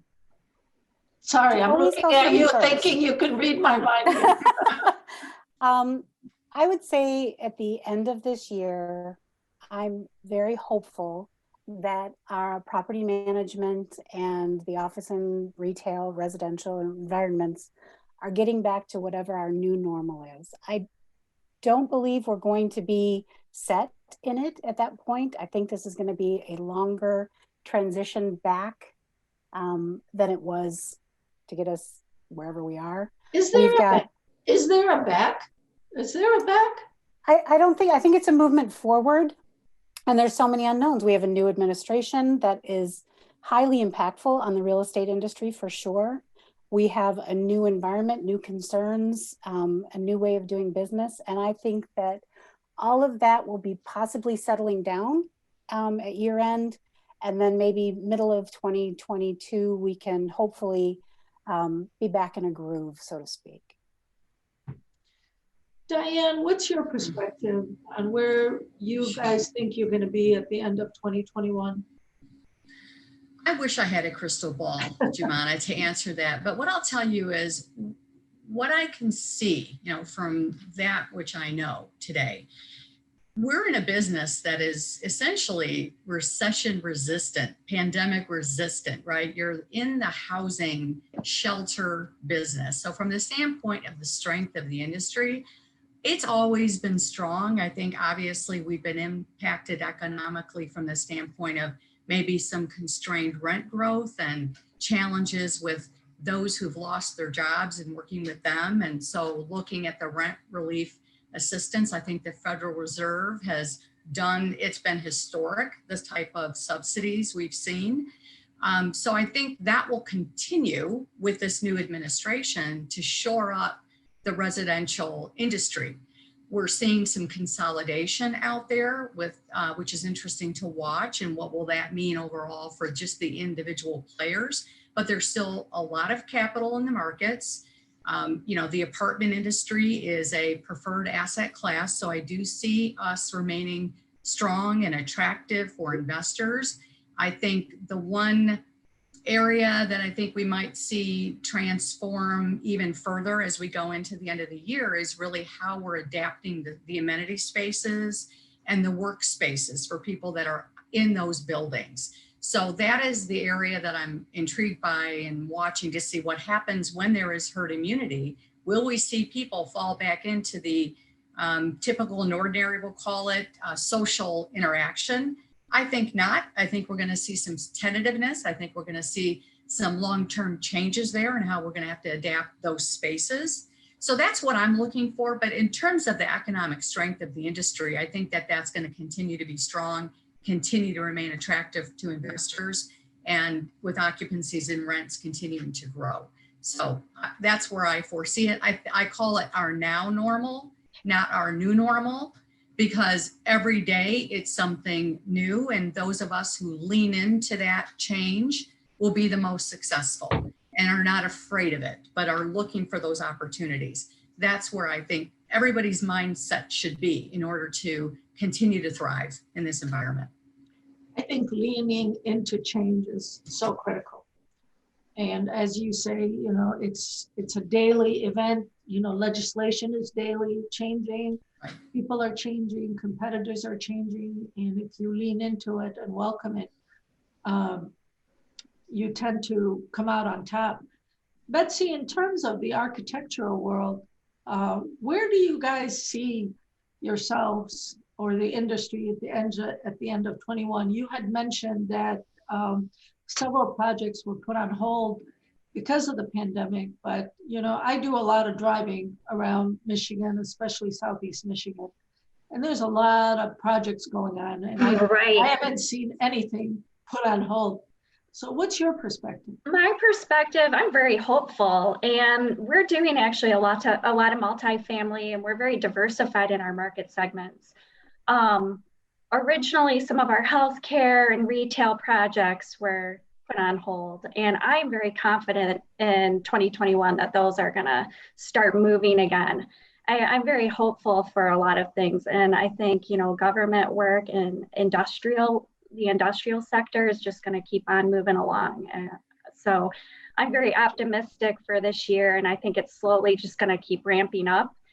And just from a historical perspective, someone said this to me, and it kind of stuck with me. So back in 1917, we had the Spanish flu. And then what happened after that? It was the Roaring 20s. So I'm hoping that's what I'm very optimistic that maybe we'll move into our roaring 20s, 2020. Yes. Decade of the Roaring 20s. Amen. Yeah, that would be kind of neat. Moving into just some final questions. Krista, do you anticipate demand for new construction in 2022 and on? I do. I mean, I think that as we get further through this pivotal time, there it is, that demand for construction is going to come back. And renovations, historic renovations are, especially in the city of Detroit, where everything's just beautiful, are really going to come back. And I have great hope for the city of Detroit re-energizing and filling back up again. Diane, do you foresee demand for new construction on the multifamily side, maybe in 2022? Mm-hmm. Absolutely. We have a shortage of multifamily housing, in particular the affordable housing sector. And whenever I think we hit the zenith of, you know, new construction development in June, July. We actually saw things stall at the beginning of the pandemic and then uptick again June, July. So those units are being rapidly absorbed now. And as I said, we've always had an imbalance of supply as it relates to multifamily demand. So I absolutely see that continuing to be strong. And city by city, you'll see absorption rates vary. But for the most part, nationally, we have a shortage of affordable and multifamily housing in general. Do you see that in the Detroit market? I do. Absolutely. One of our strongest markets, Jumana, is Detroit. We've seen the most rent growth and the highest occupancy. It's been incredible. People want to live in Detroit now. And that's really refreshing. I grew up in the Southwest side. So watching it completely redevelop, in particular, the Southwest side and that area of Detroit, it's very reassuring to see what's going on. Obviously with, the investment of GM, that's going to trigger even more demand for housing, in my opinion. So Detroit's well positioned. You know, it's amazing to me when I go into some of these units in Midtown, downtown, even Corktown. Right. And I'm looking at these rents and I'm like, I cannot believe people are paying these kinds of rents for such a small unit. It's been truly amazing. Do you think that's a sustainable model for Detroit? I absolutely do. If you look at the demographics of those who are residing there, it's the, professional group of, echo boomers now. And so I absolutely, as long as there is entertainment, restaurants, offices, and there are a lot of professional services, obviously Danny Gilbert was sort of the trigger event of the beginning of that comeback in Detroit. And I absolutely see that.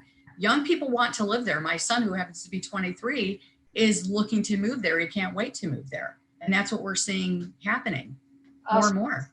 Betsy, last question for you. Do you anticipate an increased demand for construction in 2022? Yes, I believe we will have an increased demand for construction. I think planning projects are going to cut loose, and by 2022, they'll be ready to build. I think there'll be pent up demand, and yes. You foresee the projects that got put on hold? Do you think they'll come back? I do. In 2021 or 2022? I think 2021, we're going to see people, and we are seeing clients going ahead with the planning. That's awesome. Cutting loose. Can I make one point about that, Jimana, that I think is important for people that don't know what some of the hurdles were in Detroit? Was lenders did not find Detroit an attractive market. So it was very difficult to capitalize new deals.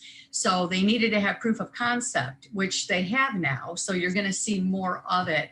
And that obstacle isn't necessarily there as it once was. I tell you, I've gone into a lot of the new neighborhoods in Midtown. They're building entire neighborhoods in Midtown, in Brush Park. I mean, you walk in and you're like stepped into a time machine with respect to all these new units coming up. I'm a city girl, and I just think it's fantastic. My only hesitation is whether it's sustainable or not, but it's been so far, and there's nothing, there's no writing on the wall that says it's not going to continue being sustainable. So having said that, I want to thank you wonderful ladies for participating in this panel. I think your experience is extremely educational to our attendees. Certainly I've learned a lot from just listening to you all. So I want to thank you very much, and turn it back over to Mr. Phillips. Yeah, you can call me whatever you like. Thank you very much. Another wonderful panel. I said this earlier, but nobody could hear me. Thank you. Sure. These are by far my favorite events that we do. We do about a dozen women in real estate events. Y'all are so supportive and happy and smiley and have good things to say. So it's really fun to get to sit through these. I really appreciate it. Well, if you're on the next panel, now's the time to activate your camera and your microphone. If you're on the last panel, yes, thank you, everybody. And you want to stick around. Bye, everyone. Bye-bye. Turn your microphone and camera off. You can stay where you're at, if that's fine too. Or I'll help you with it. But anyway, so we get that next panel up. I'm not going to try to screen share this time. Abby, how are you doing? Hanging in there? You're on mute. Still on mute. There you go. Nope, you had it. There we go. There we go. All right. I'll let you take it away. Have a great last panel. I'll be here the whole time paying attention. Okay, thanks, Todd. All right, so welcome to everyone for panel number 3 of the morning. This is the Established Leaders and Current Workplace Issues panel. My name's Abby Stover, and if you were part of the first panel, I moderated that one as well. I'm a partner at the law firm of Cousino Law, where we are based in Detroit and in Chicago, focusing on commercial real estate of all types. And I'm looking forward to talking with this group today. So I'll go ahead and introduce them. First, we have Rachel Downs, who is a vice president with Dominion Real Estate Advisors and the founder of Downs Diversity Initiatives, a community and economic development consultancy specializing in strategy, program design, and project management focused on real estate, entrepreneurship, and workforce development. As a veteran sales and economic development executive with over 20 years experience representing institutional, corporate, and government entities, Rachel is responsible for executing office, retail, industrial, and multifamily sale and lease transactions throughout the United States. She's been active throughout the community, including having held leadership positions at Crew Detroit and in Forum, where she's received numerous awards and accolades. Passionate about diversity, equity, and inclusion, Rachel works tirelessly to improve and strengthen community access to resources in economic development, educational preparedness, and leadership development. Welcome, Rachel. Good morning. Delighted to be here. Thanks. Next up, we have Kathy McKeno, who's the president and managing partner of Shelbourne Development. Over the last 40 years, Kathy has helped to build and rehabilitate over 2,000 housing units in Southeast Michigan, with a special focus on preserving over 30 vacant and historic homes. She's been successful in receiving 22 highly competitive 9% LIHTC awards through MISHDA. Shelbourne currently owns 1,300 of those rehabilitated units. Shelbourne has completed award-winning historic rehabilitations and has begun to positively transform 3 neighborhoods while providing quality, affordable housing to over 600 families. Shelbourne has also received the National Historic Rehabilitation Association's Timmy Award for Best Historic Rehabilitation, along with several other national, state, and local awards. And Kathy herself has also been the recipient of numerous accolades and awards in the commercial real estate industry. So welcome, Kathy. And finally, we have Crystal Kalinowski, who is the managing director of District Capital. She uses her extensive experience and knowledge of mortgage banking to create a bridge between lenders and borrowers. She does this by shepherding loans from application all the way through servicing for the life of the loan. Throughout Crystal's career, she's been very active with the Mortgage Bankers Association, where she served as the chair of the Servicer Council Board and has led numerous committees.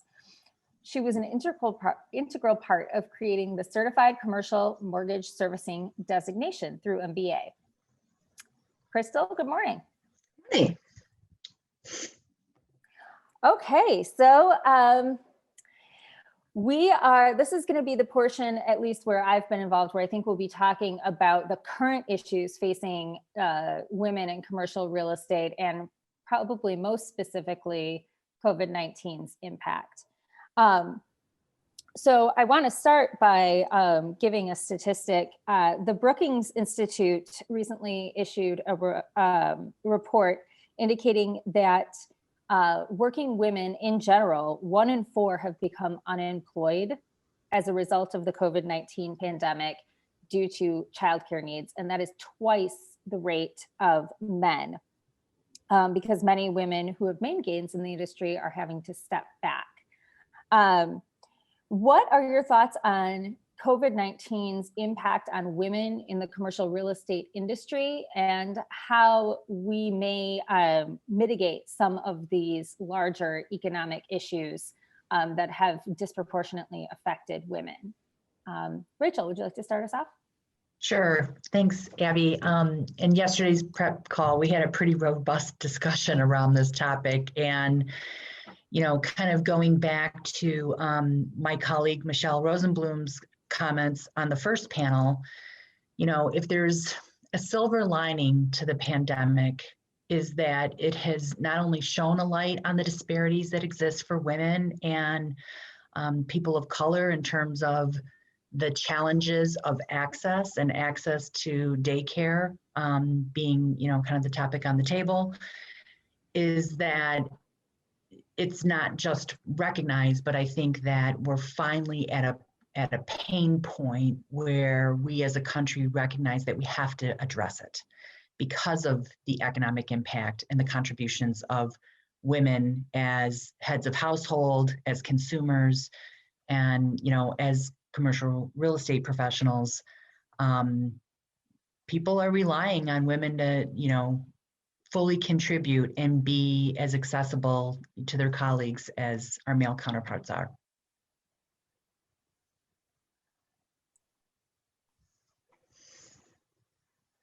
And Kathy, how are you seeing COVID impacting women in particular in commercial real estate? And any thoughts on how we as a group can overcome that?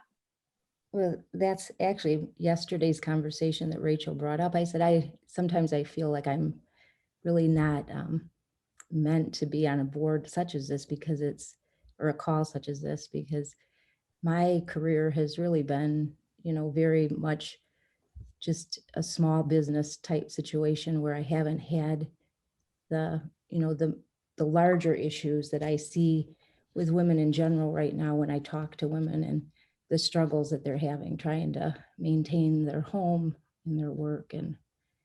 But it seems like, women have always had kind of like these large shoulders that we've had to carry an extra burden throughout our lives. So it's just one thing I think that we'll figure out a way, but I just worry about, the women I've talked to, just the mental health right now of how they're struggling and trying to maintain their home and like you said, it seems like their expectations of women are much different than men for whatever reason, that you just don't see I don't know if fortunately, I can see it in two ways too, because I deal with some men that are just amazing, they're the ones that are at home taking care of their children.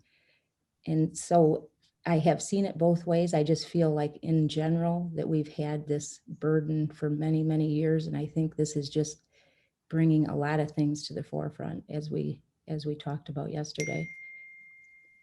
Adding on to Kathy's comments, I mean, it's the classic double bind of caregiving. And, for those of us who are mothers or boomers or Gen Xers, not only are we trying to take care of our children, and now in the pandemic, you've got homeschooling, but it's, equally as likely that you're caring for aging parents as well. So we've got a caregiving crisis that's impacting our economy in a big way. And, sadly, it's really regressive in that it impacts people who are in lower wage earning professions disproportionately than perhaps even the individuals in our industry. And I think that it's important. I mean, I've been fortunate, like Kathy said, that I haven't been as impacted as a lot of women have been by what we've gone through. But what I do think is fortunate is that we do have this light that's now been shown. I mean, every time you turn on the TV, people are talking about this every day now. And women have struggled for not just a few years, but for years and years and years to get people to listen. And now people are listening. So now I think that the burden is on us, whether we're dealing with it every day or not, to keep this conversation going and to continue the conversation and to hopefully start making changes and get things to start happening so that this conversation is not happening 10 years from now. So whether we're dealing with it personally or not, to keep this conversation going and to start making changes so that hopefully, we are actually taking what's happening now and making something good come from it. Oh, Abby, I think you hit mute. Sorry, my button is saying the opposite to me right now. So Crystal, in terms of flexible work arrangements, which have been an issue, something that we talk about at women's panels and in conferences for years, now we're all really living it and men are living it too. How are you seeing that impact your business? Are you all remote? Do you think you'll be staying that way? And how do you think that affects women in general? So it's a little bit of a double-edged sword. I think that I like going into the office. I mean, I like getting away. I think it's important to get out of, yeah, we can, a lot of us can do our jobs from home. It's not necessarily whether you can or can't, but mentally, especially for women, I think to get out of the home is a good thing. It's difficult when you have kids at home to not just get work done or be productive, but to separate yourself from work. I mean, I think, I don't know if it was Rachel yesterday who said, I mean, I got up this morning and I was answering an email at 5:20 this morning. I was answering an email, and it was ridiculous that I'm answering emails at 5:20. When do I cut it off?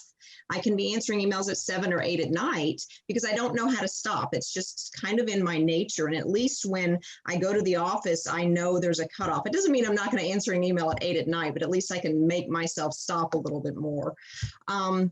But also, like I talked about, that time to drive to the office and come home, that 30 minutes might be the only hour I have a day of just having quiet time. And as a mom, that time is super, super important for my mental health, to just have quiet.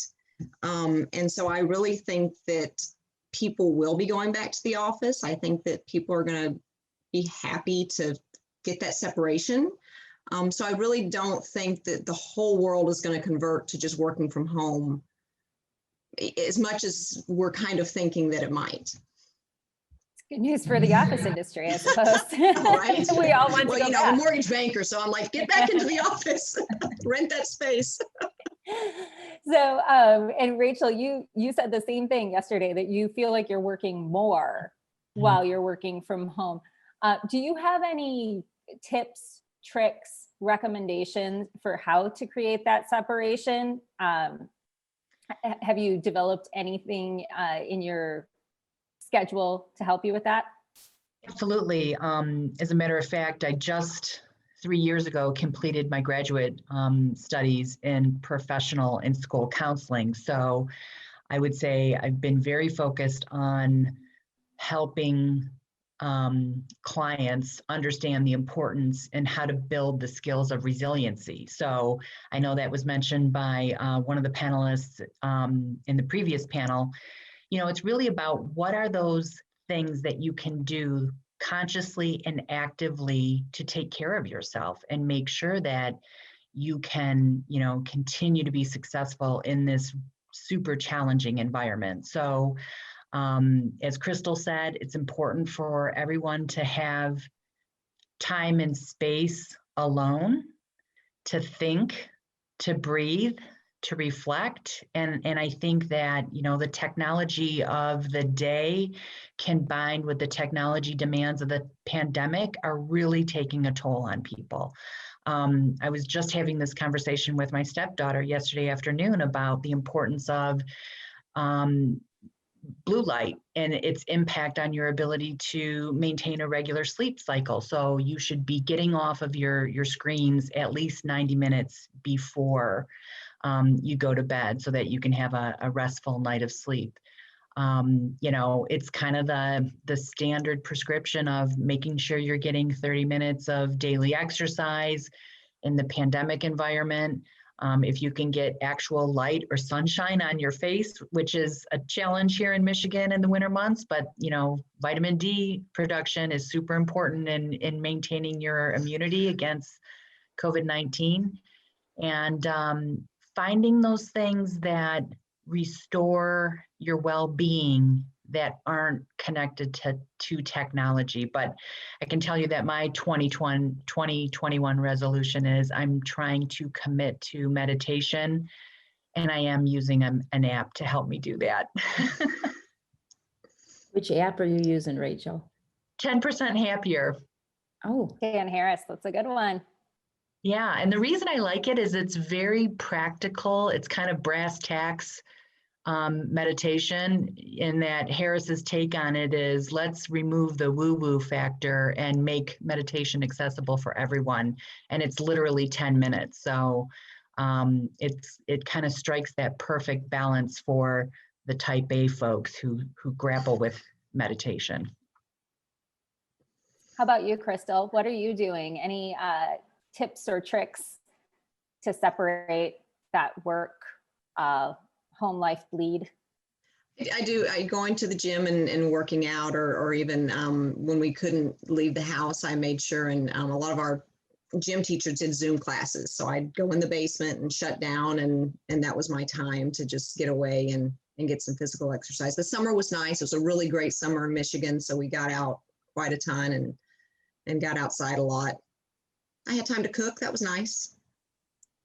So it sounds like everyone has to be a little bit more thoughtful and intentional about really having some separation, even if the day has a different flow to it. Kathy, do you have any thoughts on this subject? No, I'm taking tips from, I definitely don't spend enough time concentrating on myself. So I've got to start doing that. I remember years ago, my mom had a doctor that told her that how important, when Rachel mentioned the sun, is even in the winter when you can't get out, that you should sit by a window at least 20 minutes a day to have the sun just hit you. It's so important, they said, for, with women in depression, or it's really much, they've put so many negatives with, sun and tanning and that type of thing, but it really does play a positive role in some things that I think we've gotten away from a little bit. So that's my thing. I sit in the sun as much as I can. That's great. Well, as Rachel said, vitamin D helps ward off the COVID-19. So I want to shift gears a little bit and talk about the current economic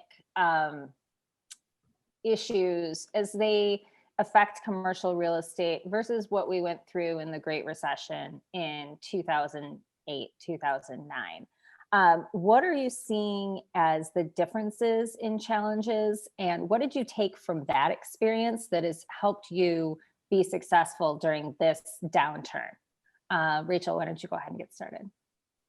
So many people on the call are probably familiar with the fact that, I've been in commercial real estate for almost 30 years now.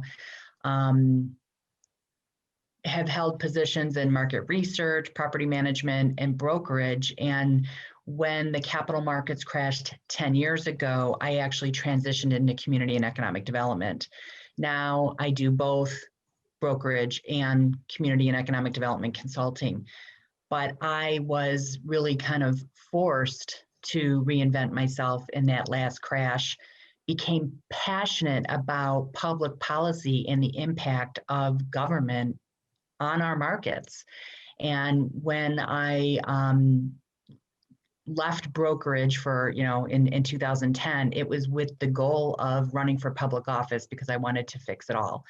And albeit, an honorable goal, I quickly realized that I was really too entrepreneurial and stubborn to, succeed and thrive in kind of the bureaucracy of government.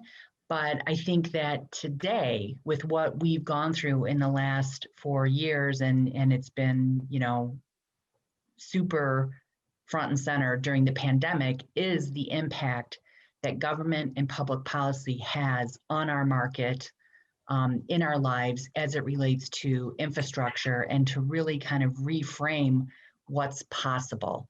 So I'm excited to see what I, predict will be significant investments in infrastructure, because the purpose of government is not to be run like a business and make money, but to serve people. And in that service, we can create a lot of jobs and a lot of positive activity in the commercial real estate sector. Crystal, how about you? How does this compare to 10 years ago? And did you learn anything through that period that you're applying now? So 10 years ago, I kind of like Rachel had to reinvent. I was, closing loans and really mainly running our servicing portfolio. When closing stopped at that point, I had to reinvent as well and pivot. And I'm allowed to use pivot in this. I know we had to stop last time, but I had to pivot, and I did a ton of workouts, and I learned a lot about working out commercial mortgage loans. And it was, we got it done, and we were able to sustain our business through that difficult time and come back. But workouts are not fun. Nobody enjoys doing them, but we got them done. And to be honest, when all of this started last year, I braced myself for having to do the same thing again, and the PPP really maintained a lot of what our tenants and our borrowers went through, and we did not see, with the exception of hospitalities, I did not see the huge amount of defaults that I expected to see. And people managed to maintain. So at this point, things remained steady. We managed to continue to close loans. Right now, it seems like things have slowed down, but capital sources still seem to be there. Our lenders seem to be there. It's stayed steady. So I haven't had to rely too much on what I learned in 2009, 2010 in the way of workouts yet, knock on wood. Hopefully we kind of rebound a little bit slower and we don't fall back to that. So right now I'm remaining cautiously optimistic that we might get through this without as much pain as we did 10 years ago. And Kathy, how about you? In affordable housing, it tends to be these periods in the economy that more government investment comes in and really is beneficial to your particular industry. What are you seeing in the affordable housing space right now?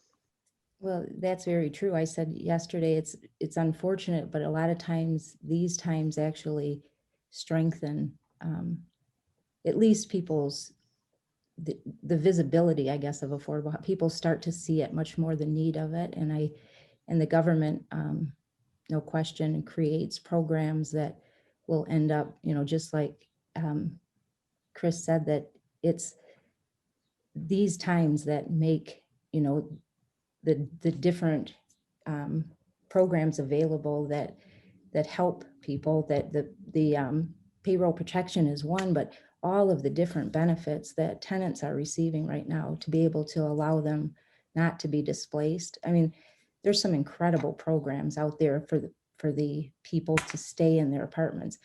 The bigger issue to me is what's going to happen when those programs run out, because they can't continue on. And I just worry about, we talked yesterday about childcare in general. That we really need to talk. Rachel, if you want to run for office, I would be your campaign manager, because I think we need people to really think about the important things. There's a very major need for childcare, early childhood education, and I think times like this allow us to see it, and hopefully allow the administration to see the needs. So I bottom line is, times like this create programs for my business that will no question strengthen. There's, like I said, the American Recovery and Reinvestment Act came out of the last downturn. And this is such a different downturn. There's nothing really similar, but I do believe that there will be programs, implemented that'll help make us stronger when this is all over. So Kathy, did I ask, do you think that the PPP and the things that have been made available to your tenants have just sort of kicked the can down the road for your tenants? Or do you think it's really helped sustain them so that they can, I don't want to say bounce back, so that they can sustain, and as restaurants and things start coming back, that they will be able to continue? Or do you think we've got something coming that's going to be more of a dip than we know? I don't know about a dip. I just, when people haven't worked or they haven't had to pay rent because there's been a program that's paid that for them, I just worry about, if they aren't able to go back to the job which they had prior to this, if there will be some sort of a dip in just trying to reposition. Right. That pivot comes into play again. But their lives on what the next step is. And so I do worry about that. But as of now, we've been very fortunate. Our tenants are being able to access funds if they have lost their job through both the state and the federal government that have allowed them to not get behind in rent. I don't think, and Kathy, thank you for the offer to be my campaign manager. I'll let you know as soon as I make that decision. But, I don't think it's any surprise for folks listening and those who know me well, what side of the aisle I sit on. But, the reality is, over the last 40 years, we have been conditioned to expect so little from our government, especially in comparison to other first world countries. And Stephanie Kelton just wrote a great book called The Deficit Myth. And, you know, when you think about the government investments that were made after World War II with, you know, the New Deal, that was, you know, the beginning of our most prosperous decades in the United States. That's when we built the infrastructure and the, you know, interstate highway system and the schools and the hospitals and the universities. And when you think about the jobs that all of that construction created, and then, you know, combine it with the success of the autos, which we thank God to, you know, some really thoughtful government intervention 10 years ago, we still have the big three here in Detroit. You know, that's a powerful combination for prosperity that is right ahead of us if we're willing to support the lawmakers who have that vision and are willing to vote those types of investments in.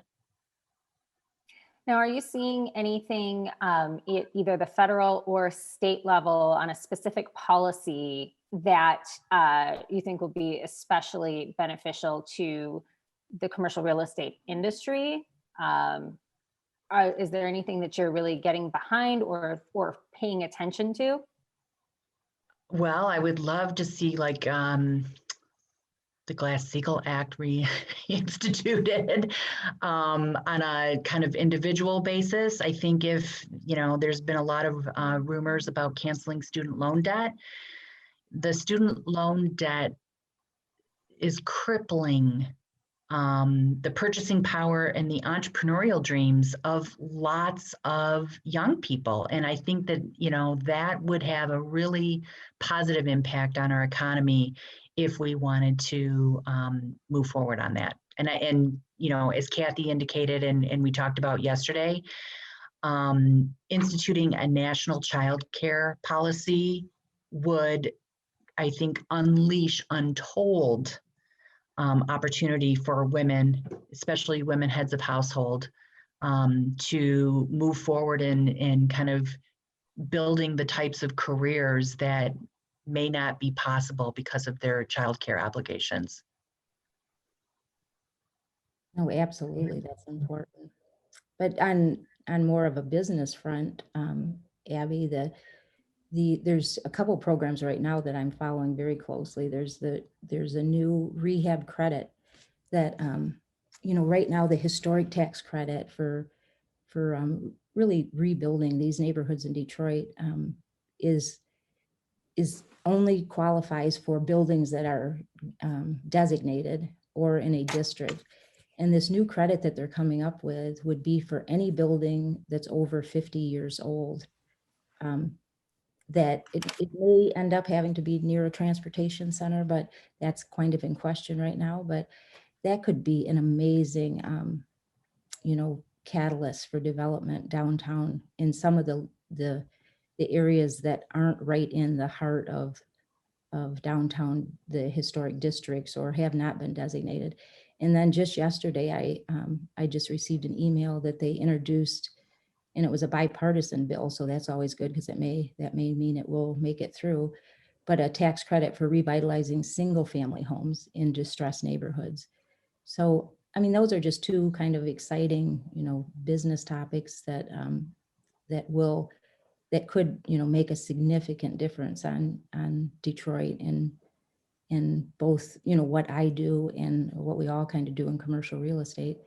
But the real key is like what Rachel said, is if we don't end up with some sort of a national child care program that allows women to really get out and, you know, implement these really neat programs that they're putting out, that's something we all need to be talking to our congressmen and our senators and really doing what we can to write letters and push for that. I think now is the time. I think people are really seeing how it's a crisis, I think. And I think that this has really brought that into light. And I think it's our time to do something with it. I'd like to add one more thing to Kathy's comment is we definitely need campaign reform because the impact of corporate money on who gets elected to office, it has, spun wildly out of control. And I don't want to get off topic, but really, I don't know who would want to run for office in times that with everything that's gone on and the things that I've seen happen politically. We have to be concerned about that too, because we're not going to get quality people running for office when they're, in jeopardy of going to prison for a decision that maybe they didn't have.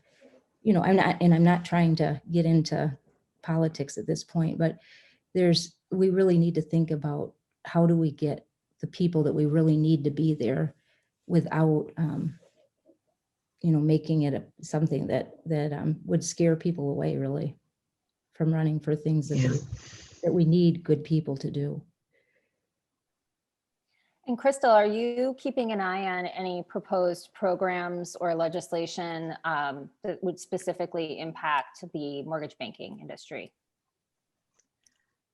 No, I'm more with the servicing, the things that I focus on. I keep an eye, on the Reg AB and HMDA, things that are a little bit more attuned to servicing, as opposed to what Rachel and Kathy are watching. Mm-hmm. Yeah. Okay. Well, I want to change gears a little bit and talk about compensation, because one of the questions for this panel was about disparate wages among the genders in commercial real estate. And so I have a question that I welcome all of your input, but it's specifically directed toward Rachel, which is that in the 2020 Crew Network benchmark study, they identified disparities in base salaries among women and men in the commercial real estate industry, but the greatest disparity is in commissions and bonuses. Men earn 56% more when it comes to commissions and bonuses. And being from the brokerage side, I'd love to hear your input on why you think that is and how we may overcome that as a group and as individual women. So I'll just answer it in one word, and then I'll explain, give you a more comprehensive answer: sponsorship. I literally started in the industry as a receptionist working for a local developer, worked my way into positions of market research, property management, and then was given the opportunity to jump into brokerage. And I was in my mid-20s at the time. I fell into telecom, which was literally when the Bell companies were just being broken up. I was representing the largest competitive local access provider and basically just hit it out of the park. I mean, I was so uber successful in my late 20s, thought I was, pretty cool, and took a lot of pride in the fact that I was a self-made top producer. So .com industry busts in the early 2000s. I have to kind of reinvent myself from a brokerage standpoint. And as part of that, jumped around firms. There's a big difference between working for a locally owned firm and a publicly traded firm. But at the end of the day, I was pretty naive to think that I was going to kind of match the earnings of my male counterparts unless I had a sponsor. And, so it was almost like my pride in being a self-made woman ended up hurting me. And it took me about 10 years to figure that out. And again, naive is one of the last adjectives that I would ever use to describe myself. This is why when I'm coaching young women, I'm really clear about the importance of mentors and sponsors and knowing the difference. And for young professionals who are on the call, a mentor is a person who helps you see yourself, more objectively and points out those blind spots that you want to be aware of and address. And a sponsor is somebody that's going to leverage their social capital on your behalf to make sure that you get an invitation to be part of the plum assignments that, frankly, your organization's leadership controls and distributes. I honestly did not know that leads were ever given to independent contractor brokers until I had been in the business for 10 years. And I will tell you that if it weren't for Marilyn Nix running GM Worldwide Real Estate, that is the only corporate lead that I was ever provided in my brokerage career. I always have made it a personal goal to be intentionally collaborative with every single person in my office, because I want to give them the experience of working with me. And I also treat all of my, cooperating competitors on the other side of the transaction as customers, because you never know when they're going to have an opportunity to, swing a deal your way. And if they've already done business with you and you make it, an easy and enjoyable process, that is going to land in your favor. But, when I started out, there was literally probably 4 women in the brokerage industry. I'm really excited to see that that's changing and that it's, starting to look more diverse like our communities. But I think another big factor for women having hesitation in entering brokerage is the fact that it's 100% commission. I don't know too many young people, unless you come from a family that has that financial support that makes it possible for you to forego regular compensation for, let's call it 12 to 24 months before your career takes off. I was at a point in my life where I could wait tables on the weekends and make it work. And as I shared with you, I kind of landed in an industry that was, blowing and growing at the time. So it was luck. But women are not typically socialized to be comfortable incurring that kind of risk, that 100% commission, or have access to the capital to start out in a development career unless they've got support from friends and family. And Crystal or Kathy, do you want to add to what Rachel had to say about this big difference between its bonuses and commissions in the real estate industry? And that's really a huge deficit for women. Any additional thoughts on that?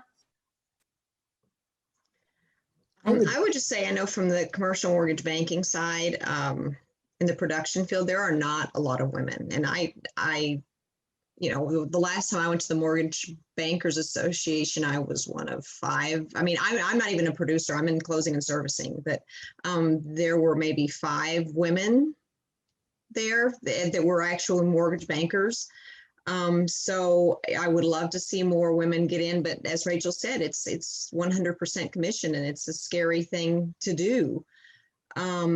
On the bonus structure side, yeah, it's hard. It is. You got to not be afraid to fight for what you have earned. And that's intimidating sometimes, and it's scary sometimes, because invariably you're fighting against your boss. You're, having to stand up to your boss and say, I know that the guy that, has less people reporting to him and less responsibility just got double my bonus. So what's going on with that? So you have to stand up for yourself, and it's scary, but it still happens every day. And you would think that things have changed, and they haven't. So I understand, but there's still, I think, a long way to go. I was just sitting here trying to think of how we could solve that, because when you think about women in general and the whole commission and not being able to allow yourself, especially if you are a single mother or the head of a household, to go without, basically a paycheck for the first year or 18 months of your career. I remember when I started that I sought a pre-development loan basically against my developer fee that I had not yet received, but that I knew I was going to get if I put this deal together, and it ended up, coming to fruition. And so that pre-development loan I got was it was significant. This was back in probably 1995, was $250,000, but it allowed me to live for basically 2 years while I put that deal together. And I'm thinking, is there a way that we could do something like that, form some form of almost like a CDFI that would advance women, kind of like almost a draw based on commissions or that they're going to receive, just helping them get to that point as do you see what I'm saying? Almost kind of like a. Right. And, for a lot of mortgage bankers do that. They'll offer a draw to their originators to start, and their first year they get a draw. But I don't know that originators that are starting out fresh from college coming in know to ask for something like that. They don't know to go in and ask for it.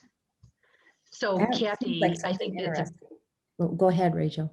I just love that you shared that, story with us, because it is a powerful example of something that's kind of outside of the norm and made your career possible. And to Crystal's point, full disclosure, when I started out in brokerage, I was in research. I was making $27,000, and they offered to convert that into a draw.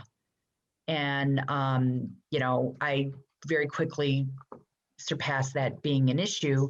But I'd love to talk to you about launching a program to help people access those types of opportunities. And I will tell you another thing that I'm really passionate about, and this was really born of the work that I did in economic development, leading a statewide women's entrepreneurship initiative, is kind of the power of angel and venture capital.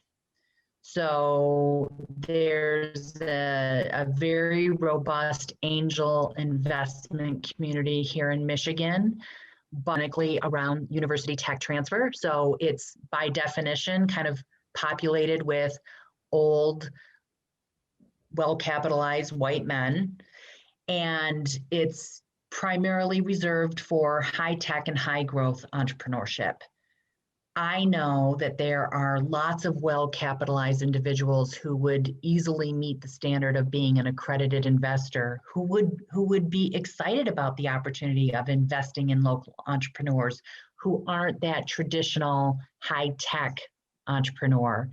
And I'm actually in the process of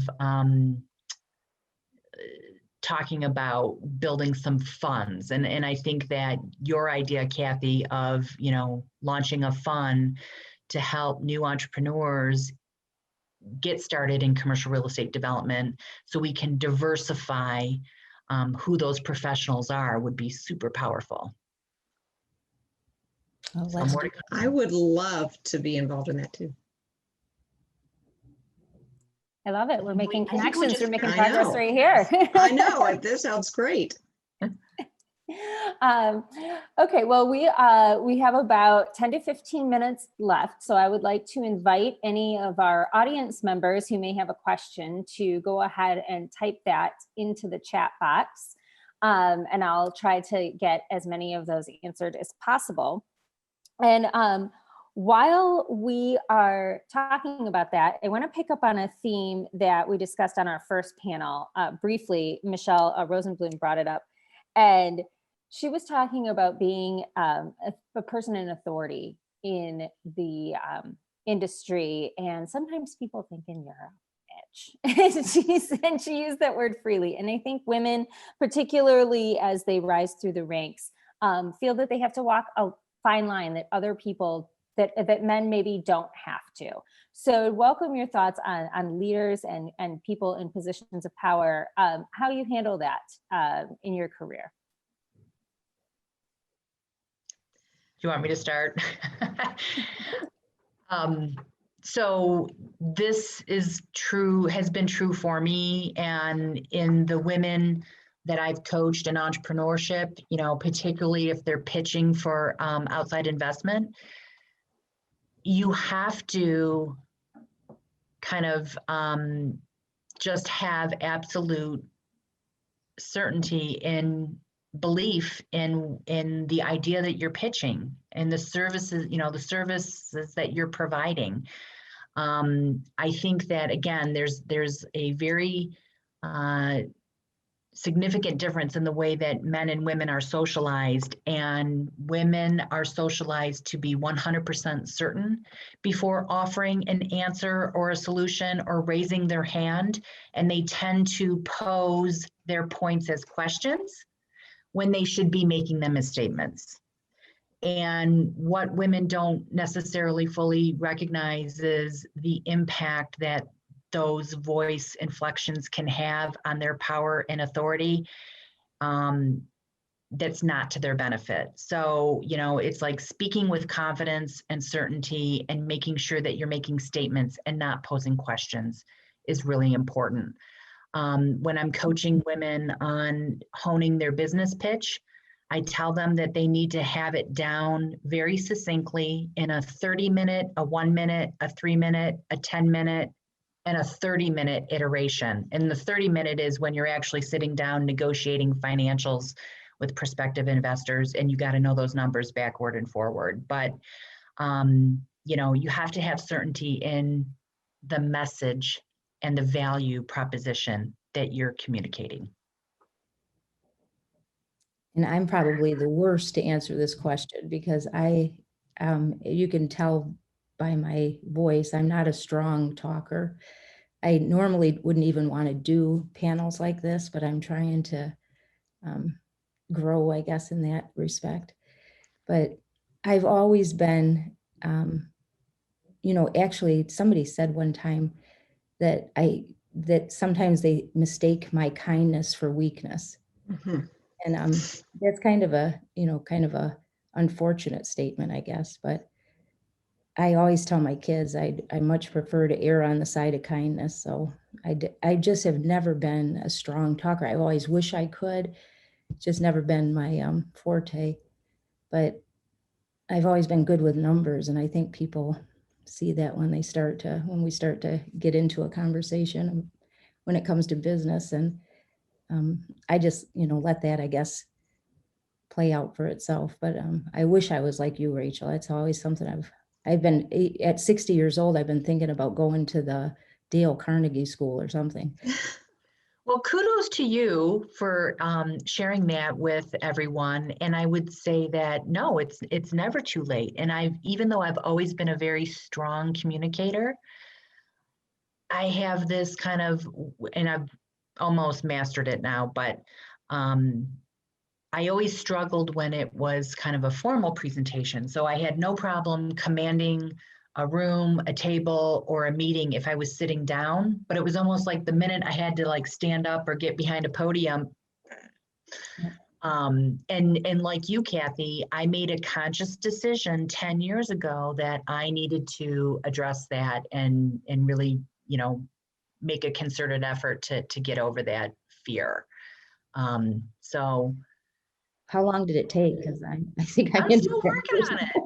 I'm still working on it. Yeah. And you're doing great, Kathy. But I agree, you're very eloquent, Rachel. I'm not as eloquent in speaking, but to go back and address the question about, whether you're considered a bitch or not strong enough, I feel like it almost seems like there's those two areas. And I don't think you have to be in either area. I think you can be both. I mean, I feel like I'm strong, and I agree with Rachel. I feel like I'm strong because I know what I'm doing. I've always been very careful that I know, and I heard one of the speakers talk about this earlier. I know my stuff. I know what I'm talking about. I know how to express what I'm talking about. I always would rather take the path of kindness and being helpful. I can be stern if I need to be stern. I don't back down. I can, and I don't allow people to be disrespectful to me or to talk down to me or to push me around, but I can always handle that with a respectful, and I can know how to handle myself, but without coming off as having to be disrespectful. And I think that there's a way to do that as a woman, that you don't have to come off as being a bitch. I guess there's not a way to, I know there's another way to phrase that, but since we're allowed to use the word, I will just do it. So I think that there's definitely a way that we can be both. We can be respectful and also be strong and not have to fall into one category or another. I don't think that it's fair that we have to think of ourselves in one way or another. So picking up on something Kathy said a few minutes ago about, should she attend Dale Carnegie? Should she constantly improving? Someone from our audience asked her directly, do you think it's ever too late to start to get into the development business? What do you think, Kathy? I know I was just reading the chat box, so I see that you're, I don't think it's ever too late to get into, in one of the earlier groups, I can't remember if the question was asked, what would you do differently, or how would you, and the one answer was, I would take more risks. And I think that was a great answer. I think that, that's one thing I never have to say, because my whole life I've taken too many risks, really. But I think that's just the perfect response to this. Is it too late to become a developer? I don't think it is too late. I think it takes risk. And if you're willing to take that chance, there's a whole lot of opportunity out there. And it's really an exciting business to be in, and I would welcome anyone if they wanted to talk to someone. I'd love to if I could help, I would be happy to. All right, thank you. And then we have one other question from our audience, which is real estate firms tend to be smaller or family-owned businesses. How do you convince leadership that HR, sexual harassment, diversity, inclusion training sessions are valuable, are worth the investment? How do you make that sale to leadership? I think Rachel wants to answer that. So I'm actually an advisor to a diversity and inclusion technology startup firm called Our Office. And it is probably the best analogy I could give you is think Salesforce for diversity, equity, and inclusion. And there's an assessment that, asks you 50 KPIs, key performance indicators of what your firm is doing as it relates to board and leadership composition, policies and procedures, and, kind of the standard questions, and then it'll give you a benchmark of where your firm falls compared to other companies in your industry. And I think that, right now, real estate is the last bastion of, frankly, white male dominance. And most people are taking the approach of, if it's not broken, we don't need to fix it. And yet, again, I think in the last year, as a country, we have been called to a new level of consciousness and action to diversify our organizations to match the market. If we want to be relevant, we have to have companies that reflect the communities that we serve.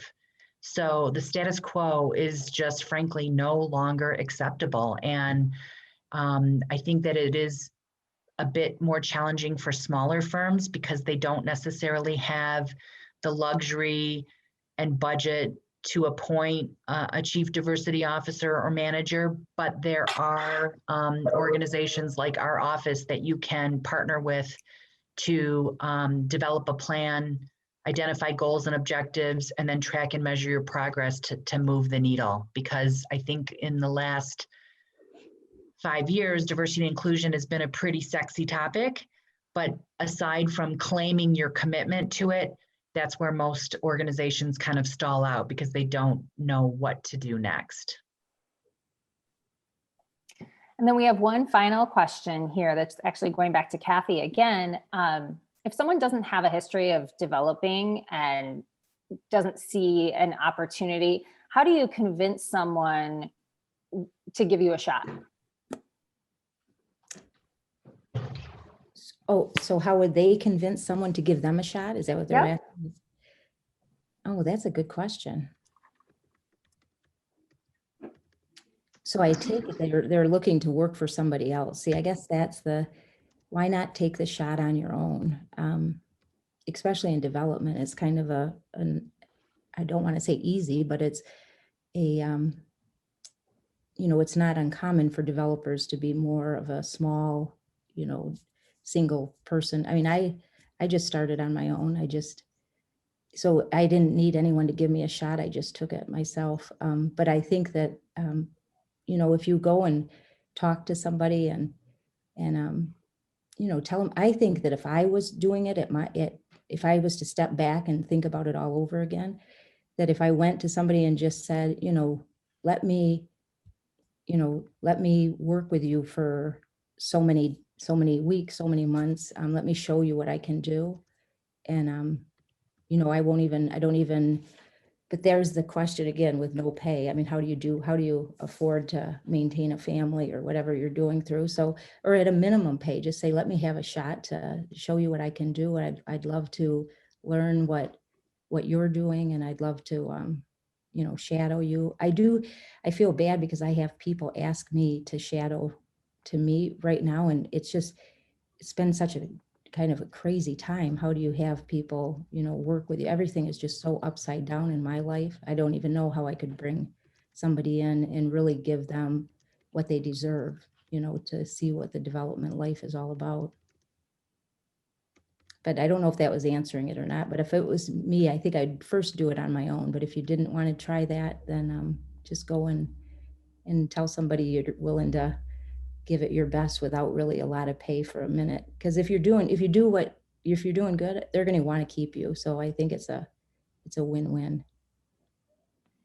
And Rachel just typed in the chat box that you can also reach out to Capital Impact Partners, Scenair, and Building Community Value have new developer programs. Oh, absolutely. So there's one way to get a foot in the door as well. Rachel.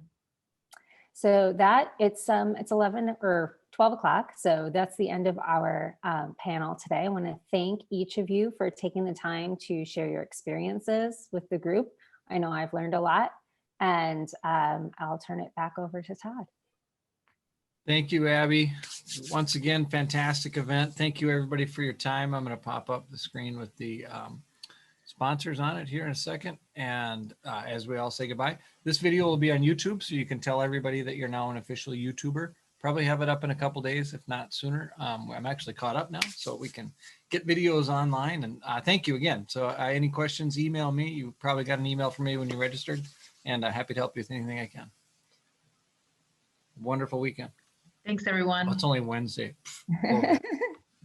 Thanks. Have a good one. Thanks, everybody. Thank you, guys.